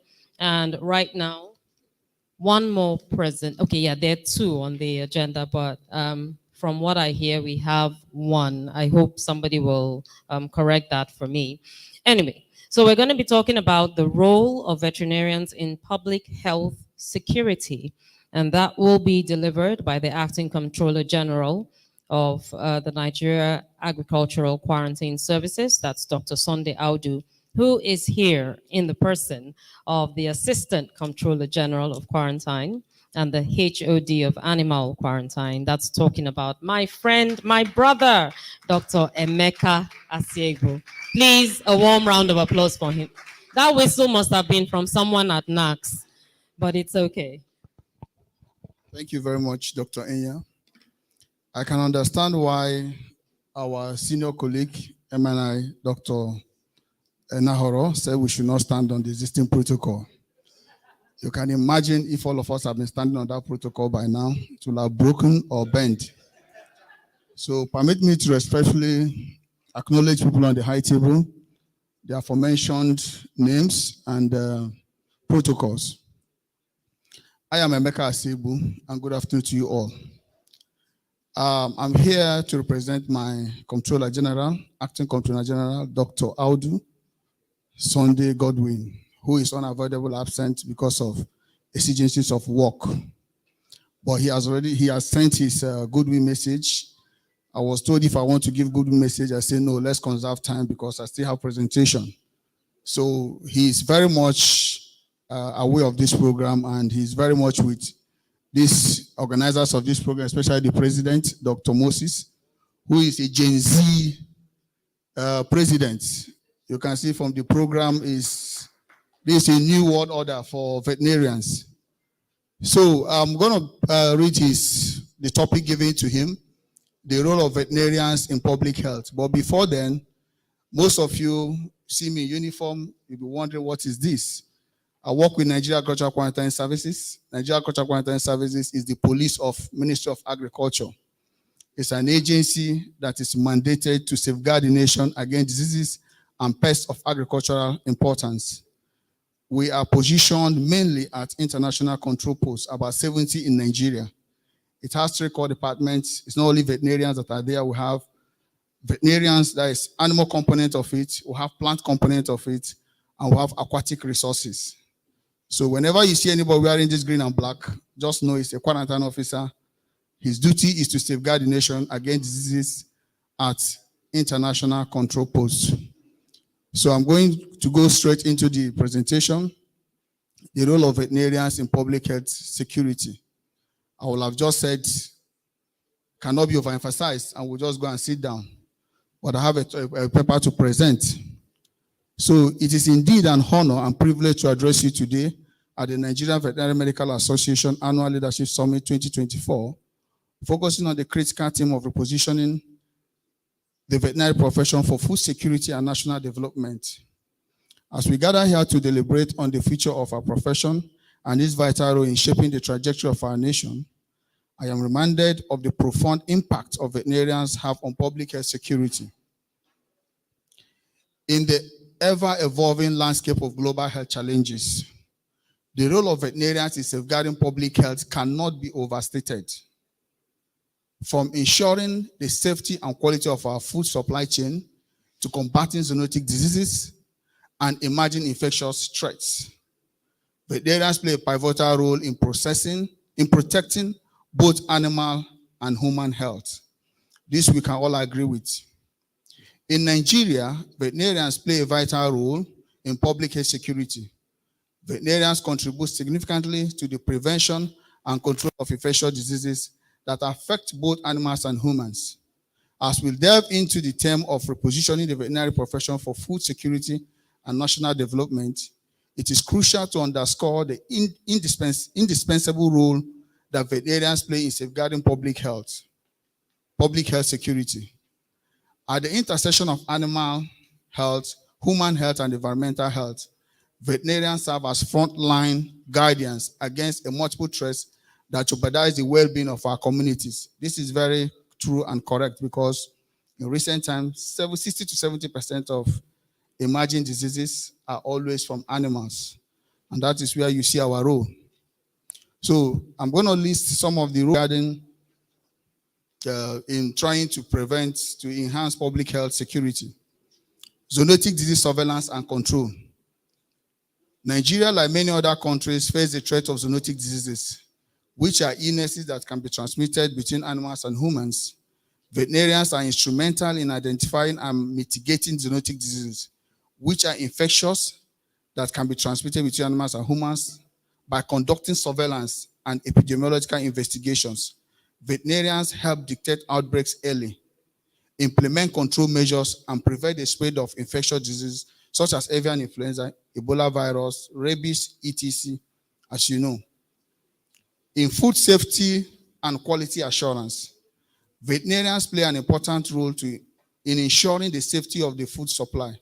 Veterinarians inspect food production facilities such as farms, slaughterhouses, abattoirs, to ensure that animals are raised, handled, and processed in a manner that minimizes the risk of foodborne illness. This is achieved by monitoring for disease such as Salmonella, E. coli. Nigerian veterinarians also contribute significantly to prevent outspread of foodborne illness that can affect large numbers of the human population. They enforce hygiene and sanitation standards to prevent contamination and spread of disease, especially foodborne illnesses. This aspect of our function might not be well seen here in this part of the world, but when you go outside this country, this role is very evident.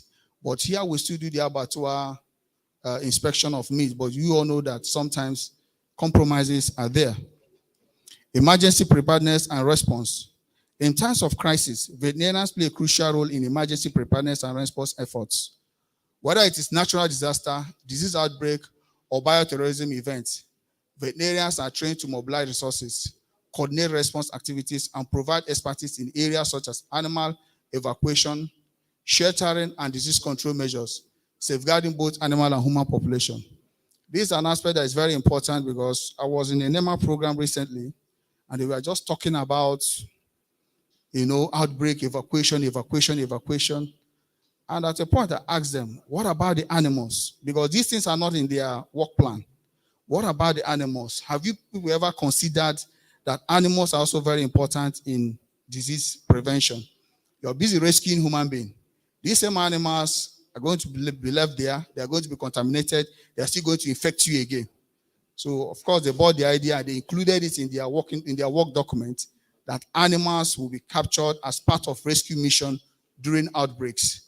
And also when we had a meeting with the NSA about bioterrorism, Some people don't know the role of veterinarians in bioterrorism because they don't even know what is anthrax.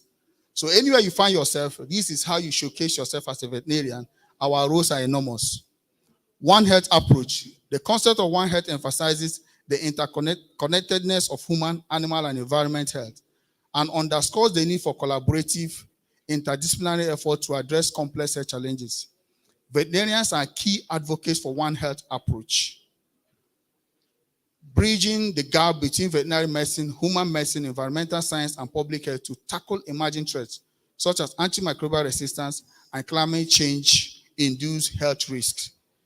If you go to the story of One Health, most of the pioneer people are veterinarians. So that is a very big role we play in public health security, research, and education. Nigerian veterinarians contribute to public health security through research aimed at understanding the transmission dynamics, patterns of infectious disease, and developing new vaccines and treatments. They also play a key role in educating the public, policymakers, and other health professionals about the importance of preventing zoonotic diseases and the role that veterinarians play in maintaining public health security. Collaboration and advocacy. Nigerian veterinarians collaborate with government MDS, international organizations such as FAO, WHO, CDC, ETC, and other stakeholders to strengthen public health security measures. They do so by advocacy for policies and initiatives that promotes animal health, food safety, and disease prevention, contributing to a more resilient health care system. So in essence, veterinarians are indispensable champions of public health. Security, public health security, leveraging their expertise, compassion, and dedication to protect the health and welfare of both animals and humans alike.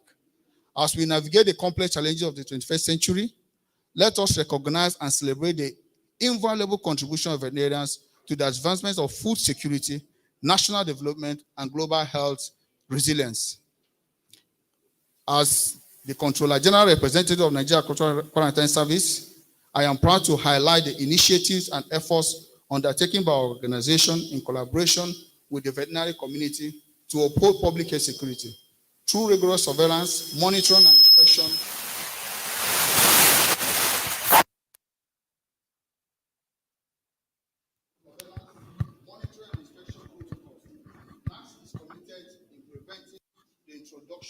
Establishment and spread of pests and diseases that pose risks to agricultural production and human health.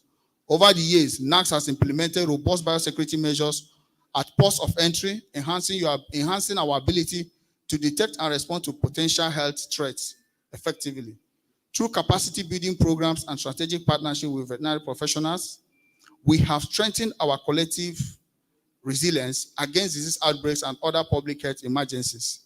Looking ahead, we recognize the need for continued innovation and collaboration to address emerging challenges and ensure the sustainability of our food system. NACS remains steadfast in the commitment to working closely with veterinary community, policymakers, and stakeholders to advance our shared goals of food security and national development. In conclusion, I would like to leave you with a humorous yet thought-provoking quote by renowned philosopher Voltaire, who once said, "The act of medicine consists of amusing the patient while nature cures the disease." As we navigate the complexity of public health security, let us not forget the importance of maintaining a sense of humor and optimism in our endeavors.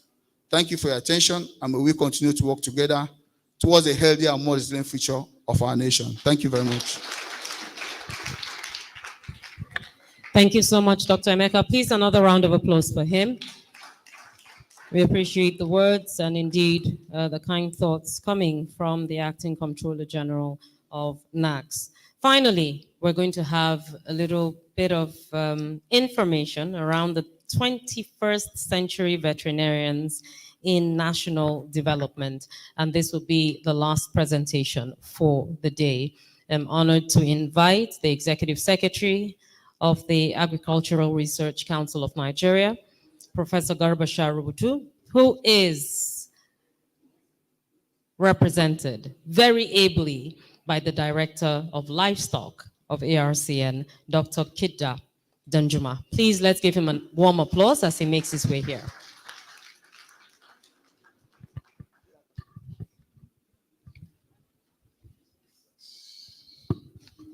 Thank you very much, the MC.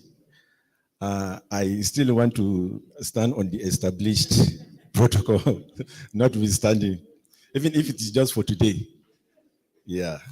On behalf of the Executive Secretary, Professor Gabriel, I want to apologize for his inability to be here. He had wanted to come actually and do justice to this because it's supposed to be a talk. And I know if it were to be Prof, he will talk and then also walk the talk. Although I'm not good in talking, but I will still talk and see how we can all act on the few things I will mention. Thank you once again. My name is Dr. Kida, as I has highlighted and said, and I'm the Director of Livestock Department, VM 1992, actually. It is just now that I realized time has already even has gone. So, in fact, are we even of the 21st century? Maybe someone younger will be better even to, talk. Still notwithstanding, I will talk. Just as an example, actually, the 21st century veterinarian plays a vital role in national development by safeguarding public health, ensuring food security, promoting animal welfare, and advancing sustainable agricultural practices. And this is achieved through preventive medicine, disease control, and innovative technologies. And as veterinarians, we have to contribute immensely to the well-being of both animals and humans. And that also brings us to one of the major calls by the federal government on the need for food security, of which veterinarians have a key role to play. The issue of animal protein lies solely on the veterinarians, majorly, because we are the ones that take care of the animals, I can say. Once you take care of diseases in an animal, then every other thing will fall in place. So you can see that great tax that is on us. And I know we will not fail the federal government in this tax. I just want to mention some few ways or areas in which veterinarians can help and see how we can, develop the Nigerian economy to a stage that will be self-sufficient, in livestock products and also livestock activity. Much has been said by the previous speakers. I don't want to repeat most of what they said. It will just be a highlight.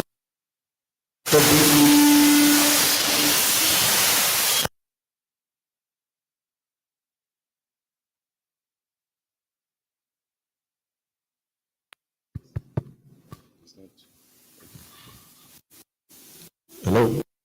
I want to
said concerning One Health approach, and it's very, very critical to a sustainable health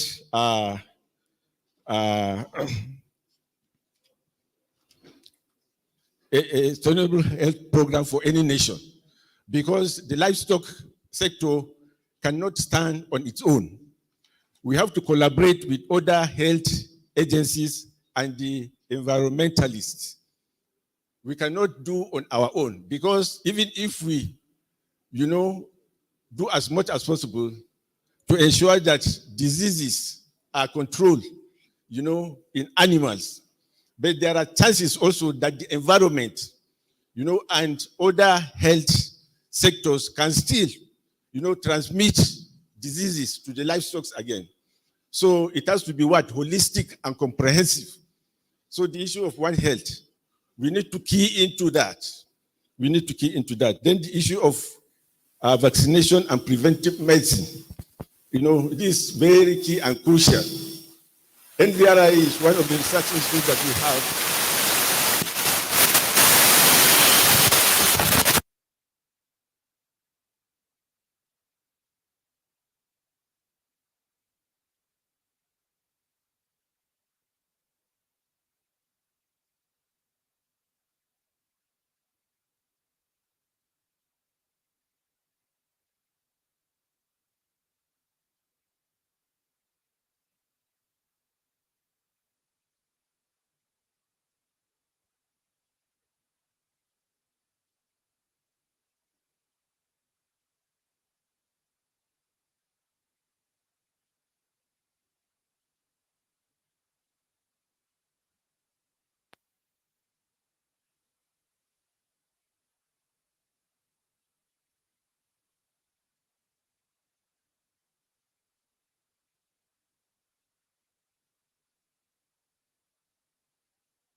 That will control all the aspects or all the forms of the virus, FND virus. We'll have it very soon, and those veterinarians in the field can have something to work with. So I assure you, in that and other areas of vaccine production, it will be stepped. And then on the issue of health education and outreach, veterinarians, we have a great role to play in public outreach and education campaigns to raise awareness about diseases, responsible and other related issues. By empowering individuals and communities with knowledge and resources, we promote behaviors that contribute to better public health outcomes. And also, I would like to briefly mention the issue of diagnostic apps. Although we cannot say we have arrived, but we cannot be left behind. I know some clinics, in Nigeria are doing very well in that aspect. But we also need to, as much as possible, see that we key into I can say human health have already gone ahead so much on the issue of use of these apps and the diagnostic tools. So we need to also step up our acts as veterinarians to be at par and even better, than. And then mention briefly on the issue of inspection and regulation. Food production facilities, which include farms, slaughterhouses, and abattoir, and processing, there is need to ensure that they step up their activities. Before, most of our abattoirs we cannot say anything good about them. But of recent, there are a bit of improvement in that aspect. But notwithstanding, we need to do more. What human beings will consume from abattoirs should be wholesome meat that cannot transmit diseases. And that will consist everything from the post-mortem ante-mortem, even to the table. We should ensure that the meat, that people consume is clean and wholesome.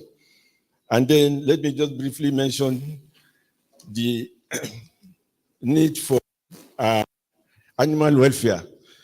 Actually, it's very critical. Humane treatment of animals throughout the food production process, from food. Anyway, they say here to fork, but I don't like that one. I can say from the farm to the table is even better, because from the table, you can still use your distance to eat.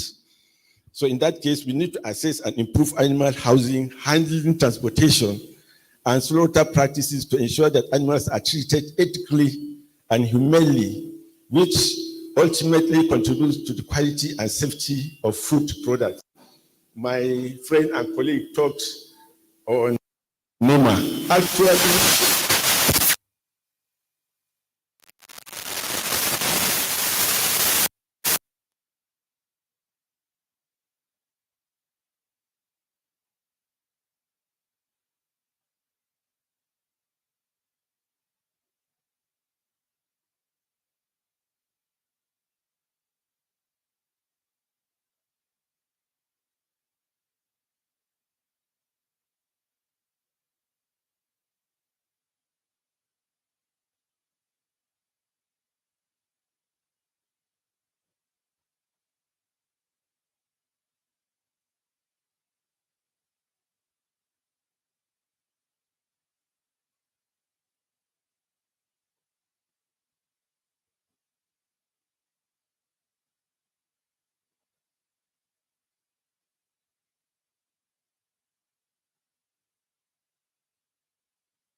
Thank you so much, Dr. Kida Danjuma. We appreciate you. Please, let's give him another round of applause. And indeed, for all those who represented their bosses, we'll definitely let them know you represented them very well. And of course, delivered their papers as should be. Thank you once again. Please, let's give another round of applause to all our presenters today. Thank you so much. All right, so we'll just have, if we have questions or comments on any of the presentations, I think we have room to take 3. Okay, I see them. They're in one line. All right. So we'll begin here. We'll take you, and then we'll take you. Good afternoon. My name is John Famui, MBMA Chairman, Oyo State. My question goes to our Vice President and who spoke on behalf of the MVRI. Please, for the past few, where is he? For the past few years, we had issues with canine parvovirus in small animal. And it seems to be every year it comes and it kills the number of popular dogs it can kill. Next year it will happen again. But what are you doing to produce vaccines for us at MVRI? Can you produce a polyvalent vaccine, or you can even just specifically isolate that organism and give us a local CPV vaccines? Thank you. Thank you. And thanks for making it straight to the point. I'm sure you will get that question answered. Good afternoon, everybody. Actually, I'm delighted to be here. My own is some comments and questions. First of all, I appreciate the organizer of this program. When the Mrs. Aisha Gogo, she was talking, I now realize that vet were very ubiquitous. She made mention of apiculture, bees. And I can remember vividly, I'm very vast in that area. I'm from Abeokuta. I'm the MVMA chairman of Bayelsa State. Right from my childhood, I know about that thing. So if I'm interested in knowing, we have a farm, bee farm in Abeokuta. Whenever I go to Abeokuta, at times, I do the farming. There is a way we do it. But nowadays, people are more corrupted and there is theft in the farm. So our family land, whenever I go, before you know, they will have destroyed or steal most of the bees. So I stopped it about 7 years ago. It's an area that is challenging, and we can see if anybody is interested or wants to know about it. I'm competent about that area. That's one. The other thing is that, but you have to have that back of your mind. There is no way you can be vast in that area that will not be having accident at times. I could remember vividly. I left from Bayelsa to Abeokuta. Before I know to harvest, I was attacked by bees. I have to spend extra 1 week because that area is very sensitive. There is no way you can be perfect. There is no way you can do bee farming without being attacked occasionally. Have it at the back of your mind. I stay after 1 week. The other one is that when one of our lecturers was talking about disease surveillance, it's very important. I think the NAGIs, they are doing great work in disease surveillance. I think in Bayelsa State, they came and gave us lecture last year, and most of my colleagues, they were happy because they gave us some incentive at the end of the program. But now my colleagues in the state, they are complaining bitterly, especially young vets. They don't even come to meetings. They are angry that there is no innovation. There is no incentive for them. That the disease reporting and the elder vets, they are not doing anything for the assistance for their growth. They are complaining bitterly for that. Please, we want the elders to do. Then the issue of flooding. Let me just round up. The issue of flooding was a very big disaster in Bayelsa State. For the first time in my life, I couldn't stay in my house and my office in 2022. We were hanging about. It was very. I think the last picture I mentioned about it. It was very deadly. I know some people that died. And we lost several animals. No compensation. We have to be hanging about. If you want to travel outside the state, it was more deadly because you may not live to tell the story. So if any compensation, any means to combat this natural disaster is welcome. Thank you very much. Thank you, sir. Thank you.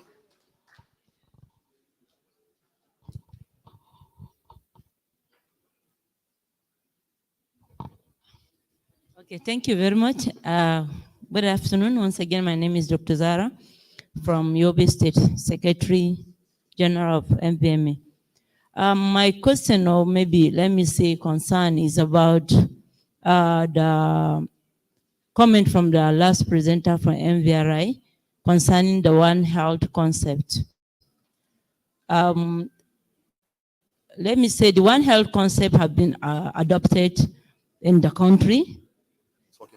There was an establishment of the technical working group and other committees under the One Health concept, where we were hoping to also the domestication of the across states of the federation.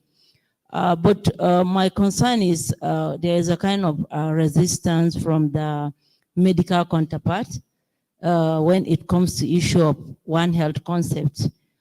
A lot of area of collaboration has been identified, looking at the rabies as a model and also the Lassa fever too. But when it comes to disease outbreak investigation, prevention and control, you will find out that the medical sector is a kind of showing resistance. So what can the veterinary community do about this challenge, and especially when it comes to the area of post-exposure prophylaxis as a result of dog bite? And especially, let me just give an instance with Yobe.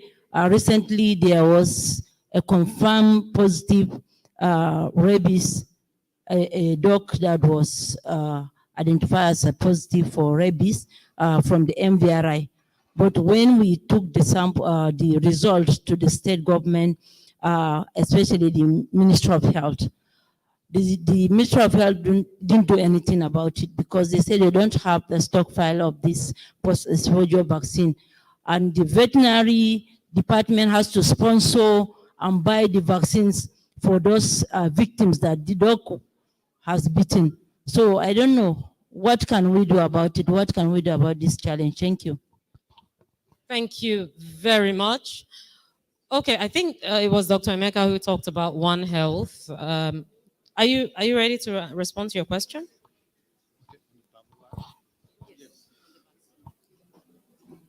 Okay. I think somebody asked about parvovirus vaccine. Yeah. The process of vaccine development is a cumbersome process. First of all, you have to isolate the virus. Not just isolating the virus, you have to attenuate the virus. Unless if you're going using other technologies like the either DNA or RNA vaccines. Okay. So at the moment, we're in the process of working on isolating the virus and growing it, adapting it to cell culture before we can produce that vaccine. So we are working on quite a number of vaccines. First of all, recently we have released the lumpy skin disease vaccine. We have released the sheep and goat pox vaccine. So we are also working on that parvovirus vaccine. So hopefully, not long future, we'll be able to release some other vaccines, including the parvovirus. Thank you. Okay, so I actually thought we agreed on 3 questions. So can we take some more? 3 is fine. All right, so a response from you on One Health.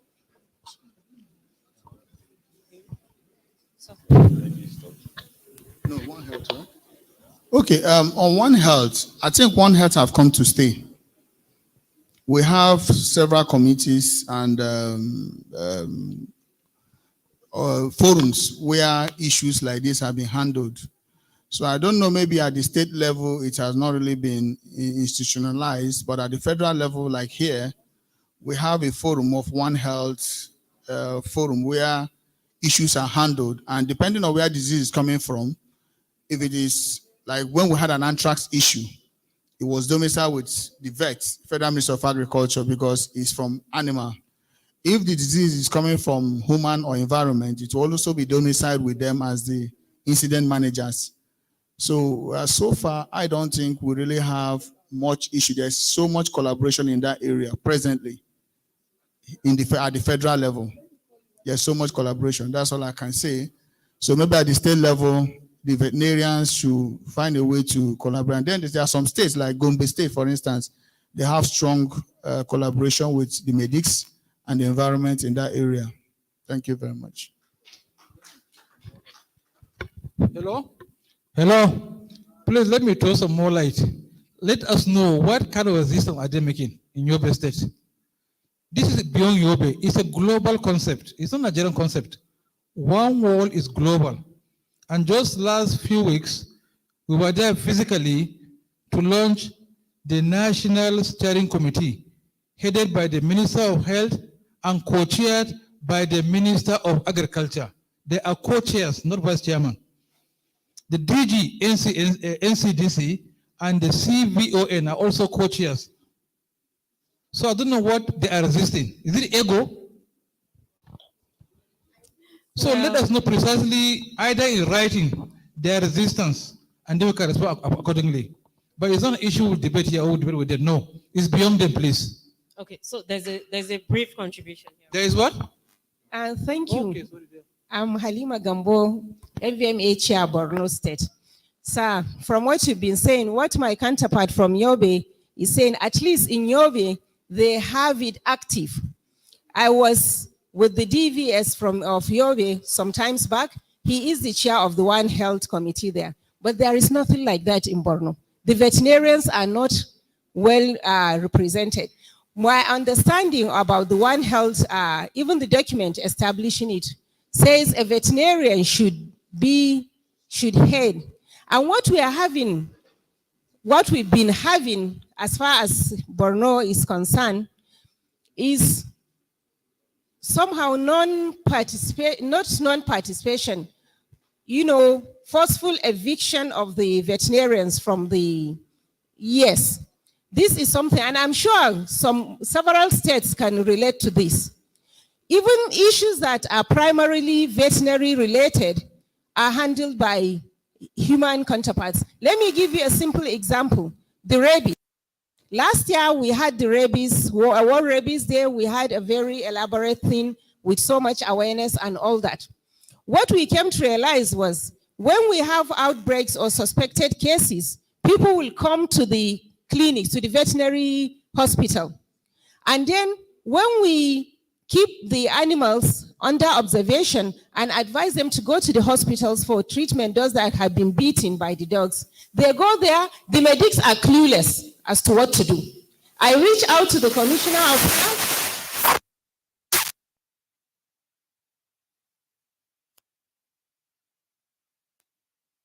Hoping for, a collaboration. I advise that they should, sensitize their members or educate them on how to handle these things. You send them to the hospitals, they will return the victims back to you because they will tell you, yes, they don't know what to do. And then we suggested, okay, let's have a sort of training for people that are, in maybe primary health centers or even the primary hospitals for this. But this, it's easier said than done. Like you said, sir, the ego. What I've noticed is a sense of superiority. Yes, a sense of superiority. But then when you sit down to talk, really they should listen, we collaborate and we forge ahead. So I don't know what the center will do to help us assist at the state levels to push these things forward. Thank you.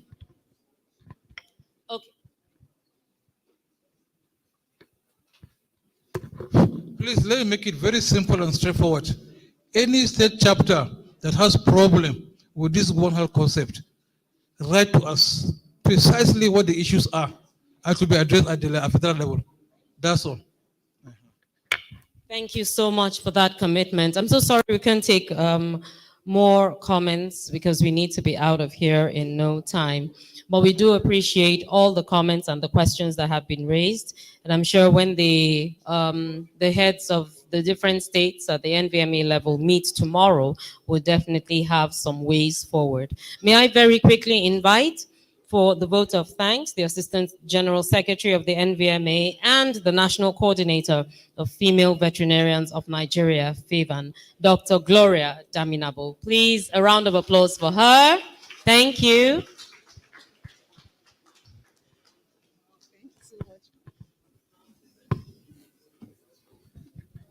Okay, thank you very much. So, okay, I'm not supposed to stand on existing protocol. Let me try and see if I can establish mine.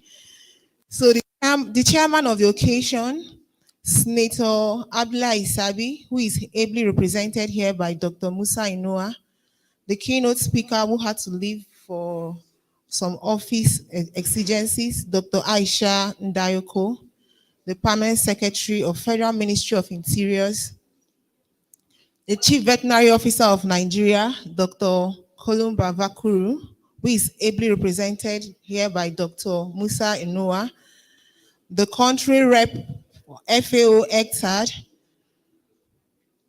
and our speakers, the Veterinary Council of Nigeria President, AIG, Dr. Aisha Abubakar, our own Madam Capacity, the Executive Director of MVRI, Dr. Miriam Mohammed, who has also us, but who was here, the Executive Secretary of Agric Research Council of Nigeria, our own Professor Garba Sharabutu, who is also ably represented here by Dr. Kida, the Acting Controller General of NAQS, Dr. Sunday Audu, who is also represented by Dr. Emeka Asehu,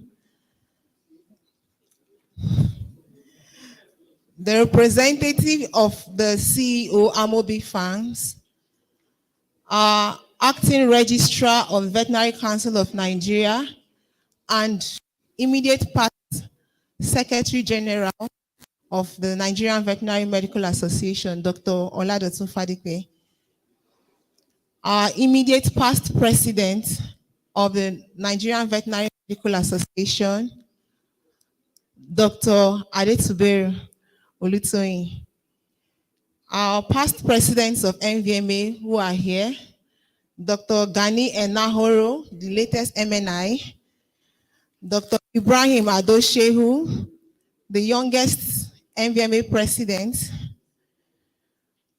and our wonderful sponsors who have also provided support for this meeting, the Blue Blood and LMS, Dr. Bala Mohammed.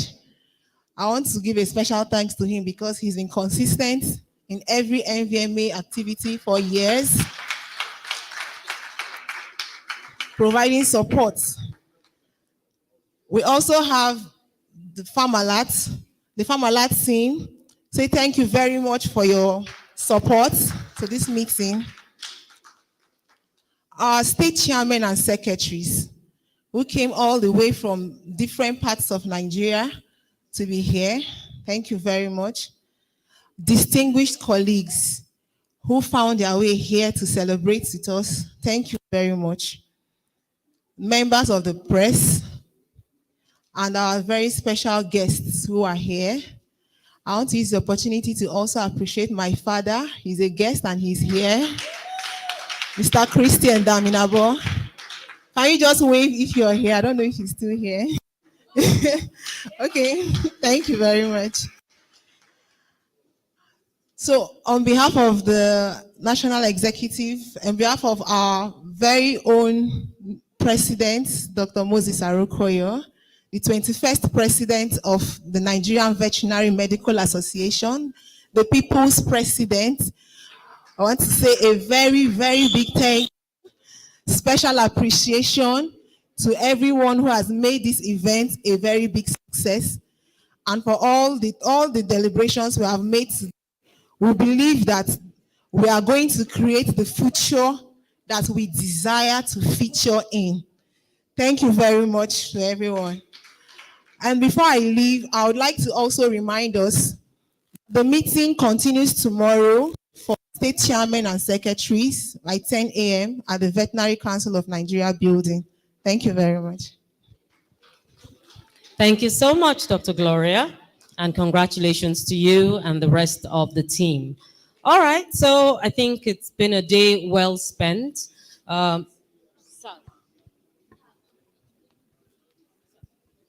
Sorry, please. Whoever is writing to the CVON, write to the whole Minister of Agriculture. Attention, CVON, not to him directly. Honorable Minister of Agriculture and Food Security. Attention, CVON, please. Thank you so much, sir, for that very vital information. All right, so we're going to end right now. Lunch is actually served at the back.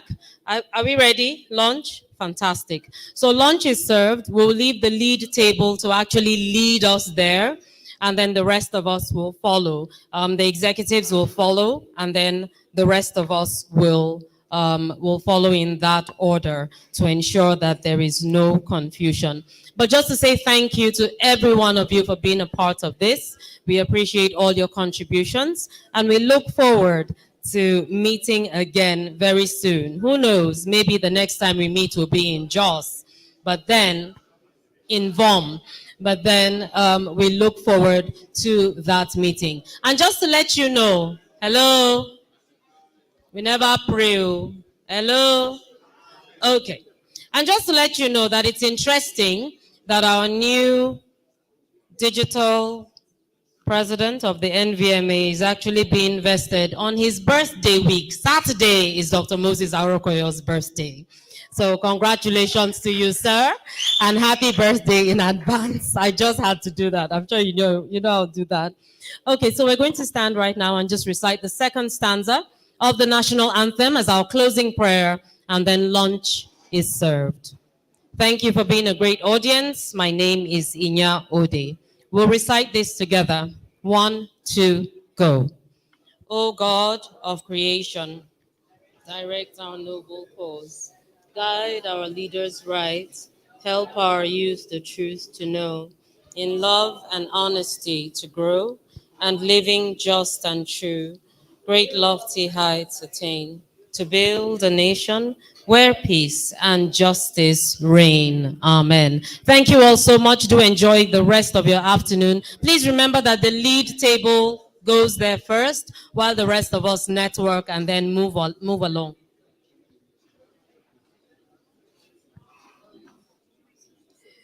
NVMA chairman or secretaries can actually pick the ID cards and seals at the VCN stand. So please, for your members, in the different states. So please visit the VCN stand outside to pick the ID cards and seals for your members. Lead table, please.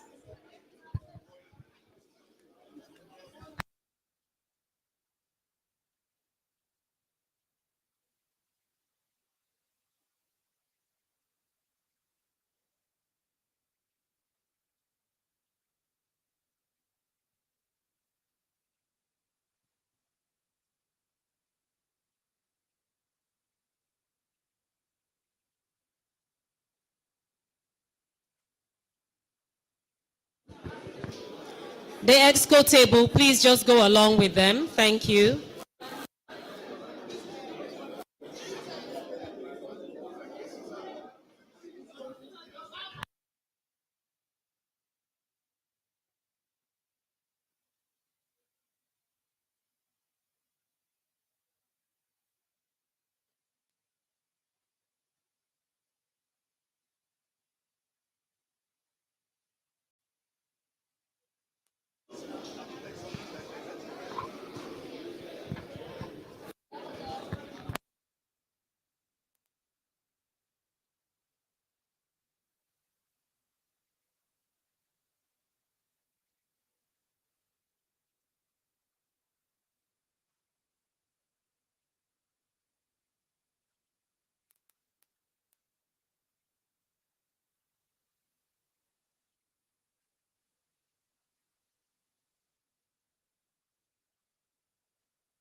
experience during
have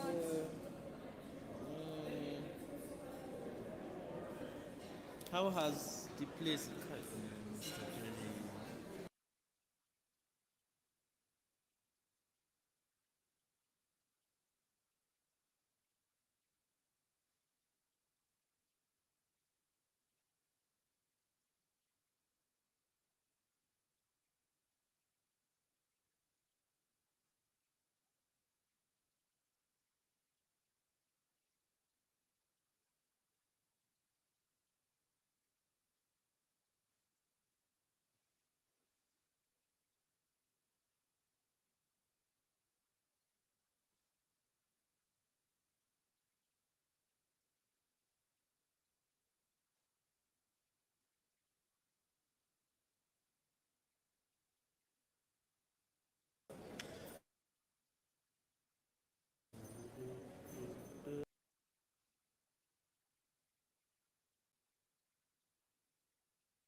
this?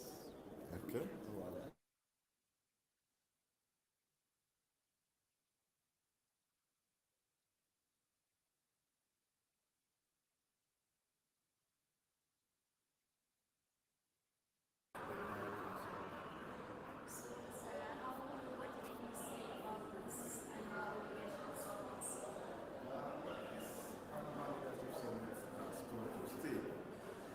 And it's actually getting bigger and better because I know the summit started some years back, and the summit normally takes place in states, and it's not in FCT, take it from one state to the other, just to know the states and encourage the state chapter to grow.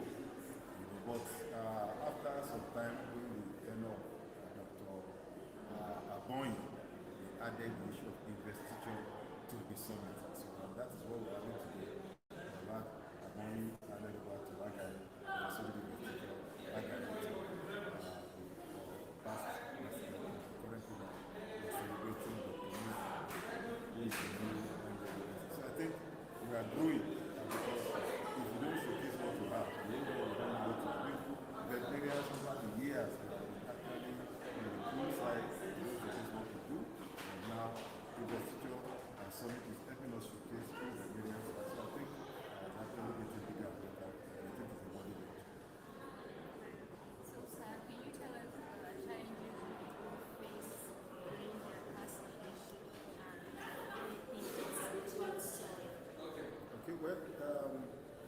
leadership, we've had various challenges because I've also been part of leadership. I was elected General Secretary of Sokoto in 2018, and I was in that office for 5 years, so I just wanted to go last year. And obviously, myriads of challenges are facing us as ESCOs of the association.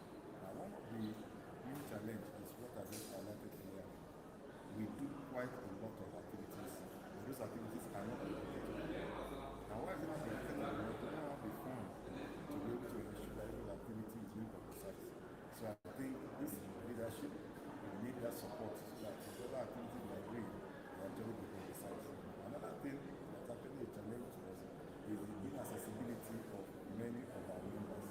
You know, we have tried over time to ensure that a lot of our members are paying their annual dues.